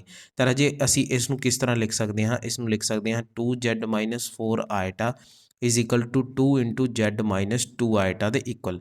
ਇੱਥੋਂ ਅਸੀਂ 2 ਕਾਮਨ ਕੱਢ ਲਿਆ ਤਾਂ ਆਪਣੇ ਕੋਲ ਕੀ ਆ ਗਿਆ z ਮਾਈਨਸ 2 ਆਇਟਾ, ਤੇ ਸਾਡੇ ਕੋਲ 2 ਇੱਥੇ ਕੀ ਆ ਗਿਆ ਕਾਮਨ ਆ ਗਿਆ, ਬਰਾਬਰ ਆ ਗਿਆ 2z ਮਾਈਨਸ 2 ਆਇਟਾ ਦੇ। 2 ਦਾ ਮੋਡੂਲਸ ਆਪਣੇ ਕੋਲ 2 ਹੀ ਹੁੰਦਾ ਹੈ, ਤਾਂ ਆ ਕੀ ਹੋ ਗਿਆ ਆਪਣੇ ਕੋਲ ਕੈਂਸਲ ਆਊਟ। ਤਾਂ ਆਪਣੇ ਕੋਲ ਕੀ ਕੋਈ ਕੰਡੀਸ਼ਨ ਬਣ ਗਈ, ਉਹ ਬਣ ਗਈ z-2 iota is equal to 1z-2 iota ਦੇ ਬਰਾਬਰ ਬਣ ਗਈ। ਤਾਂ ਰਾਜੇ ਆਪਣੇ ਕੋਲ ਇਹ ਕੀ ਬਣ ਗਈ, ਇਕੁਏਸ਼ਨ ਆਫ ਸਟ੍ਰੇਟ ਲਾਈਨ ਜਿਹੜੀ ਬਣ ਗਈ, ਕਿਉਂਕਿ ਆਪਣੇ ਕੋਲ ਇੱਥੇ k ਦੀ ਵੈਲਿਊ ਕਿੰਨੀ ਆ ਗਈ, 1 ਆ ਗਈ। ਇਸੇ ਪ੍ਰੋਪਰਟੀ ਦੇ ਨਾਲ ਰਿਲੇਟਡ ਕੁਝ ਹੋਰ ਐਗਜ਼ਾਮਪਲਸ ਦੇਖ ਲੈਂਦੇ ਹਾਂ। ਸਾਡੇ ਕੋਲ ਕਿਹਾ ਗਿਆ ਕਿ if z is any complex number, ਆਪਣੇ ਕੋਲ z ਕੋਈ ਕੰਪਲੈਕਸ ਨੰਬਰ ਦੇ ਰੱਖਿਆ, ਦੈਨ ਆ ਇਕੁਏਸ਼ਨ ਦੇ ਰੱਖੀ ਰਾਜੇ ਸਾਨੂੰ ਕਿ modulus of z-2 + 3 iota divided by z+4 minus iota is equal to 1 represents. ਤਾਂ ਆਪਾਂ ਇੱਥੇ ਦੇਖ ਰਹੇ ਹਾਂ ਕਿ ਸਾਡੇ ਕੋਲ z ਦਾ ਜਿਹੜਾ ਕੋਫੀਸ਼ੀਐਂਟ ਹੈ, ਸਭ ਤੋਂ ਪਹਿਲਾਂ ਅਸੀਂ ਦੇਖਿਆ ਕਿ ਉਹ 1 ਹੈ, ਅਤੇ ਇੱਧਰ k ਦੀ ਵੈਲਿਊ ਕਿੰਨੀ ਦੇ ਰੱਖੀ ਹੈ, 1 ਦੇ ਰੱਖੀ ਹੈ। ਤਾਂ ਆਪਾਂ ਨੂੰ ਕੀ ਰਿਪਰੈਜ਼ੈਂਟ ਕਰਦਾ ਹੈ, ਸਟ੍ਰੇਟ ਲਾਈਨ ਨੂੰ ਰਿਪਰੈਜ਼ੈਂਟ ਕਰਦਾ ਹੈ। ਲੇਕਿਨ ਅਜੇ ਸੇਮ ਕੁਐਸਚਨ ਹੋਵੇ ਤੇ ਉਹਦੀਆਂ ਜਿਹੜੀ ਆਪਸ਼ਨਸ ਨੇ ਉਹ ਅਗਰ ਚੇਂਜ ਕਰ ਦਿੱਤੀਆਂ ਜਾਣ, ਆਪਸ਼ਨਸ ਕੀ ਦੇ ਰੱਖੀਆਂ ਨੇ, ਆਪਸ਼ਨ ਦੇ ਰੱਖੀਆਂ ਨੇ, ਕਹਿੰਦੇ if z is any complex number, then same ਆਪਾਂ ਨੂੰ ਇਕੁਏਸ਼ਨ ਦੇ ਰੱਖੀਏ z-2 + 3 iota divided by z+4 minus iota ਦਾ modulus is equal to 1 represents. ਤਾਂ ਇੱਥੇ ਆਪਣੇ ਕੋਲ ਜਿਹੜੀਆਂ ਆਪਸ਼ਨਸ ਨੇ ਉਹ ਦੇਖੋ ਚੇਂਜ ਹੋ ਗਈਆਂ ਨੇ। ਇੱਥੇ ਸਾਰੀਆਂ ਆਪਸ਼ਨਸ ਜਿਹੜੀਆਂ ਨੇ A B C ਉਹ ਆਪਾਂ ਨੂੰ ਇੱਕ ਸਟ੍ਰੇਟ ਲਾਈਨ ਦੀ ਇਕੁਏਸ਼ਨਸ ਦੇ ਰੱਖੀਆਂ ਨੇ, ਅਤੇ D ਆਪਾਂ ਨੂੰ ਦੇ ਰੱਖੀ ਹੈ ਨਨ ਆਫ ਦੀ ਦੀਜ਼। ਤਾਂ ਇਹੋ ਜਿਹੇ ਕੇਸ, ਜਿਸ ਕੇਸ ਦੇ ਵਿੱਚ ਰਾਜੇ ਸਾਨੂੰ ਜਿਹੜਾ ਹੈ ਡੀਪ ਦੇ ਵਿੱਚ ਪੁੱਛਿਆ ਗਿਆ ਹੋਵੇ, ਸਾਨੂੰ ਦੱਸਣਾ ਹੋਵੇ ਵੀ ਇਹ ਜਿਹੜੀ ਆਪਾਂ ਨੂੰ ਸਟ੍ਰੇਟ ਲਾਈਨ ਦੇ ਰੱਖੀ ਹੈ ਉਹਦੀ ਇਕੁਏਸ਼ਨ ਕੀ ਬਣੇਗੀ, ਤਾਂ ਉਸ ਕੇਸ ਦੇ ਵਿੱਚ ਰਾਜੇ ਆਪਾਂ ਨੂੰ ਪੂਰਾ ਕੁਐਸਚਨ ਸੋਲਵ ਕਰਨਾ ਪੈਣਾ ਹੈ। ਸੋਲਵ ਕਰਨ ਵਾਸਤੇ ਸਭ ਤੋਂ ਪਹਿਲਾਂ ਰਾਜੇ ਸਾਨੂੰ ਪਤਾ ਹੈ ਅਸੀਂ z ਨੂੰ ਕੀ ਮੰਨਦੇ ਹਾਂ, x + ਆਇਟਾ y। ਤਾਂ ਉਸ ਨੂੰ ਅਸੀਂ ਇਸ ਇਕੁਏਸ਼ਨ ਦੇ ਵਿੱਚ ਰਿਪਰੈਜ਼ੈਂਟ ਜਿਹੜੀ ਕਰਨੀ ਹੈ ਉਹਦੇ ਵਿੱਚ ਆਪਾਂ ਫਿਲ ਕਰ ਦਾਂਗੇ। ਤਾਂ ਸਾਡੇ ਕੋਲ ਆ ਜਾਊਗਾ x + ਆਇਟਾ y ਮਾਈਨਸ 2 + 3 ਆਇਟਾ, ਇਹਦਾ ਮੋਡੂਲਸ ਅਲੱਗ ਲਿਖ ਲਿਆ, ਇਜ਼ ਇਕੁਅਲ ਟੂ 1। ਕਿਉਂਕਿ ਰਾਜੇ ਅਸੀਂ ਆਲਰੇਡੀ ਇਹ ਸਾਰੀ ਪ੍ਰੋਪਰਟੀਜ਼, ਇਹ ਸਾਰੇ ਸਟੈਪਸ ਜਿਹੜੇ ਕਰ ਚੁੱਕੇ ਹਾਂ, ਤਾਂ ਮੈਨੂੰ ਉਮੀਦ ਹੈ ਕਿ ਤੁਹਾਨੂੰ ਵੀ ਪਤਾ ਹੋਵੇਗਾ ਕਿ ਮੈਂ ਕਿਸ ਤਰ੍ਹਾਂ ਇਹ ਡਾਇਰੈਕਟ ਜਿਹੜਾ ਹੈ ਇਸ ਨੂੰ ਲਿਖ ਦਿੱਤਾ, x + iota y + 4 minus iota ਦਾ ਮੋਡੂਲਸ। ਹੁਣ ਜੇ ਅਸੀਂ ਕੀ ਕਰਾਂਗੇ, ਰੀਅਲ ਪਾਰਟ ਤੇ ਇਮੈਜਨਰੀ ਪਾਰਟ ਨੂੰ ਇਕੱਠਾ ਲਿਖ ਲਾਂਗੇ। ਤਾਂ ਆਪਣੇ ਕੋਲ ਆ ਜਾਊ x - 2 + ਆਇਟਾ y + 3 ਦਾ mod is equal to 1, x + 4 + iota y - 1 ਦਾ ਮੋਡ। ਉਸ ਤੋਂ ਬਾਅਦ ਜੇ ਸਾਨੂੰ ਪਤਾ ਮੋਡੂਲਸ ਕਿਸ ਤਰ੍ਹਾਂ ਫਾਈਂਡ ਆਊਟ ਕੀਤਾ ਜਾਂਦਾ ਹੈ, ਉਹ ਆ ਗਿਆ ਆਪਣੇ ਕੋਲ ਸਕੇਅਰ ਰੂਟ ਜਿਹੜਾ ਹੈ ਆਪਣੇ ਕੋਲ ਆ ਜਾਊਗਾ ਦੋਨਾਂ ਸਾਈਡ ਤੇ ਮੈਂ ਪਹਿਲਾਂ ਹੀ ਸਕੇਅਰ ਕਰਕੇ ਸਕੇਅਰ ਰੂਟ ਜਿਹੜਾ ਕੈਂਸਲ ਆਊਟ ਕਰ ਦੇਣਾ। ਤਾਂ ਸਾਡੇ ਕੋਲ ਆ ਜਾਊ x - 2 ਦਾ ਸਕੇਅਰ + y + 3 ਦਾ square is equal to x + 4 ਦਾ ਸਕੇਅਰ + y - 1 ਦਾ ਸਕੇਅਰ। ਤਾਂ ਇਹਨੂੰ ਸਿੰਪਲੀ ਅਸੀਂ ਓਪਨ ਕਰਾਂਗੇ ਤਾਂ x ਸਕੇਅਰ + 4 ਆਪਣੇ ਕੋਲ -4x + y square + 9 + 6y is equal to x square + 16 + 8x + y square + 1 - 2y ਆ ਗਿਆ। ਉਸ ਤੋਂ ਬਾਅਦ ਜੇ ਆਪਣੇ ਕੋਲ x ਸਕੇਅਰ ਨਾਲ x ਸਕੇਅਰ ਕੈਂਸਲ ਆਊਟ ਹੋ ਜੂ, y ਸਕੇਅਰ ਨਾਲ y ਸਕੇਅਰ ਕੈਂਸਲ ਆਊਟ ਹੋ ਜੂਗਾ, ਅਤੇ ਆਪਣੇ ਕੋਲ ਕੀ ਬਚਿਆ 4 - 4x + 9 + 6y is equal to 16 + 8x + 1 - 2y। ਤਾਂ ਆਪਾਂ ਕੀ ਕਰਾਂਗੇ, ਇੱਕ ਸਾਈਡ 'ਤੇ ਲਿਖ ਲਾਂਗੇ ਸਾਰੀ ਟਰਮਸ ਨੂੰ। ਤਾਂ ਆਪਣੇ ਕੋਲ ਜਿਹੜਾ ਹੈ 4 + 9 ਕਿੰਨਾ ਹੋ ਗਿਆ 13, 13 ਦੇ ਵਿੱਚੋਂ ਅਸੀਂ ਮਾਈਨਸ ਕਰਨਾ ਹੈ 17 ਨੂੰ, 13 - 17।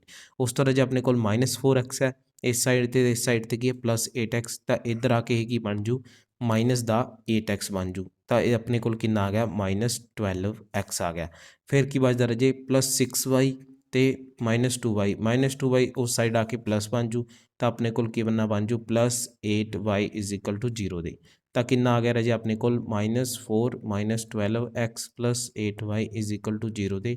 ਅਸੀਂ ਇਸ ਨੂੰ ਲਿਖ ਸਕਦੇ ਹਾਂ 12x - 8y + 4 is equal to 0। ਤਾਂ ਇਸ ਦੇ ਵਿੱਚੋਂ ਅਸੀਂ ਕੀ ਕੀਤਾ 4 ਕਾਮਨ ਕੱਢ ਦਿੱਤਾ, ਤਾਂ 3x - 2y + 1 is equal to ਕੀ ਆ ਗਿਆ 0 ਆ ਗਿਆ। ਅਤੇ ਸਾਨੂੰ ਜਿਹੜੀ ਹੈ ਆਪਸ਼ਨ ਦੇ ਵਿੱਚ ਇਹਦੇ ਨਾਲ ਕੋਈ ਵੀ ਰਿਲੇਟਡ ਜਿਹੜੀ ਇਕੁਏਸ਼ਨ ਨਹੀਂ ਦੇਖਣ ਨੂੰ ਮਿਲ ਰਹੀ, ਤਾਂ ਆਨਸਰ ਆਵੇਗਾ ਨਨ ਆਫ ਦੀ ਦੀਜ਼। ਤਾਂ ਇਸ ਤਰ੍ਹਾਂ ਦੇ ਕੁਐਸਚਨਸ ਦਾ ਧਿਆਨ ਰੱਖਣਾ ਰਾਜੇ, ਜਿਸ ਦੇ ਵਿੱਚ ਸਾਨੂੰ ਕਿਹਾ ਗਿਆ ਕਿ ਤੁਹਾਨੂੰ ਪਾਰਟੀਕੂਲਰ ਇੱਕ ਹੀ ਟਾਈਪ ਦੀ ਜਿਹੜੀ ਇਕੁਏਸ਼ਨਸ ਦੇ ਰੱਖੀਆਂ ਨੇ ਆਪਸ਼ਨਸ ਦੇ ਵਿੱਚ, ਅਤੇ ਦੱਸਿਆ ਗਿਆ ਵੀ ਇਹਨਾਂ ਦੇ ਵਿੱਚੋਂ ਕਿਹੜੀ ਇਕੁਏਸ਼ਨ ਜਿਹੜੀ ਹੋਊਗੀ ਆਨਸਰ।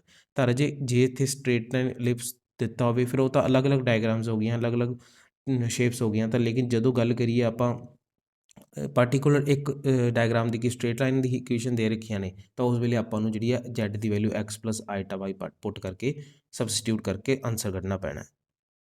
ਨੈਕਸਟ ਜਿਹੜੀ ਪ੍ਰੋਪਰਟੀ ਹੈ ਰਾਜੇ ਉਹ ਸਾਨੂੰ ਆਰਗੂਮੈਂਟ ਦੀ ਫਾਰਮ ਦੇ ਵਿੱਚ ਹੈ।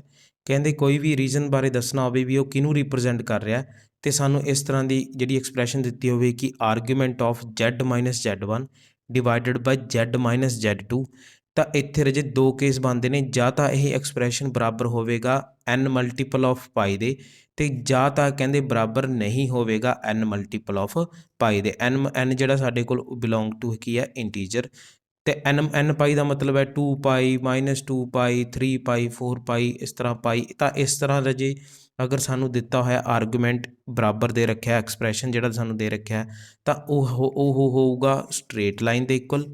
ਜੇ ਅਗਰ n ਪਾਈ ਦੇ ਇਕੁਅਲ ਦੇ ਰੱਖਿਆ ਤਾਂ ਆਪਣੇ ਕੋਲ ਜਿਹੜੀ ਐਕਸਪ੍ਰੈਸ਼ਨ ਹੈ ਉਹ ਬਣ ਜੂਗੀ ਸਟ੍ਰੇਟ ਲਾਈਨ ਦੀ।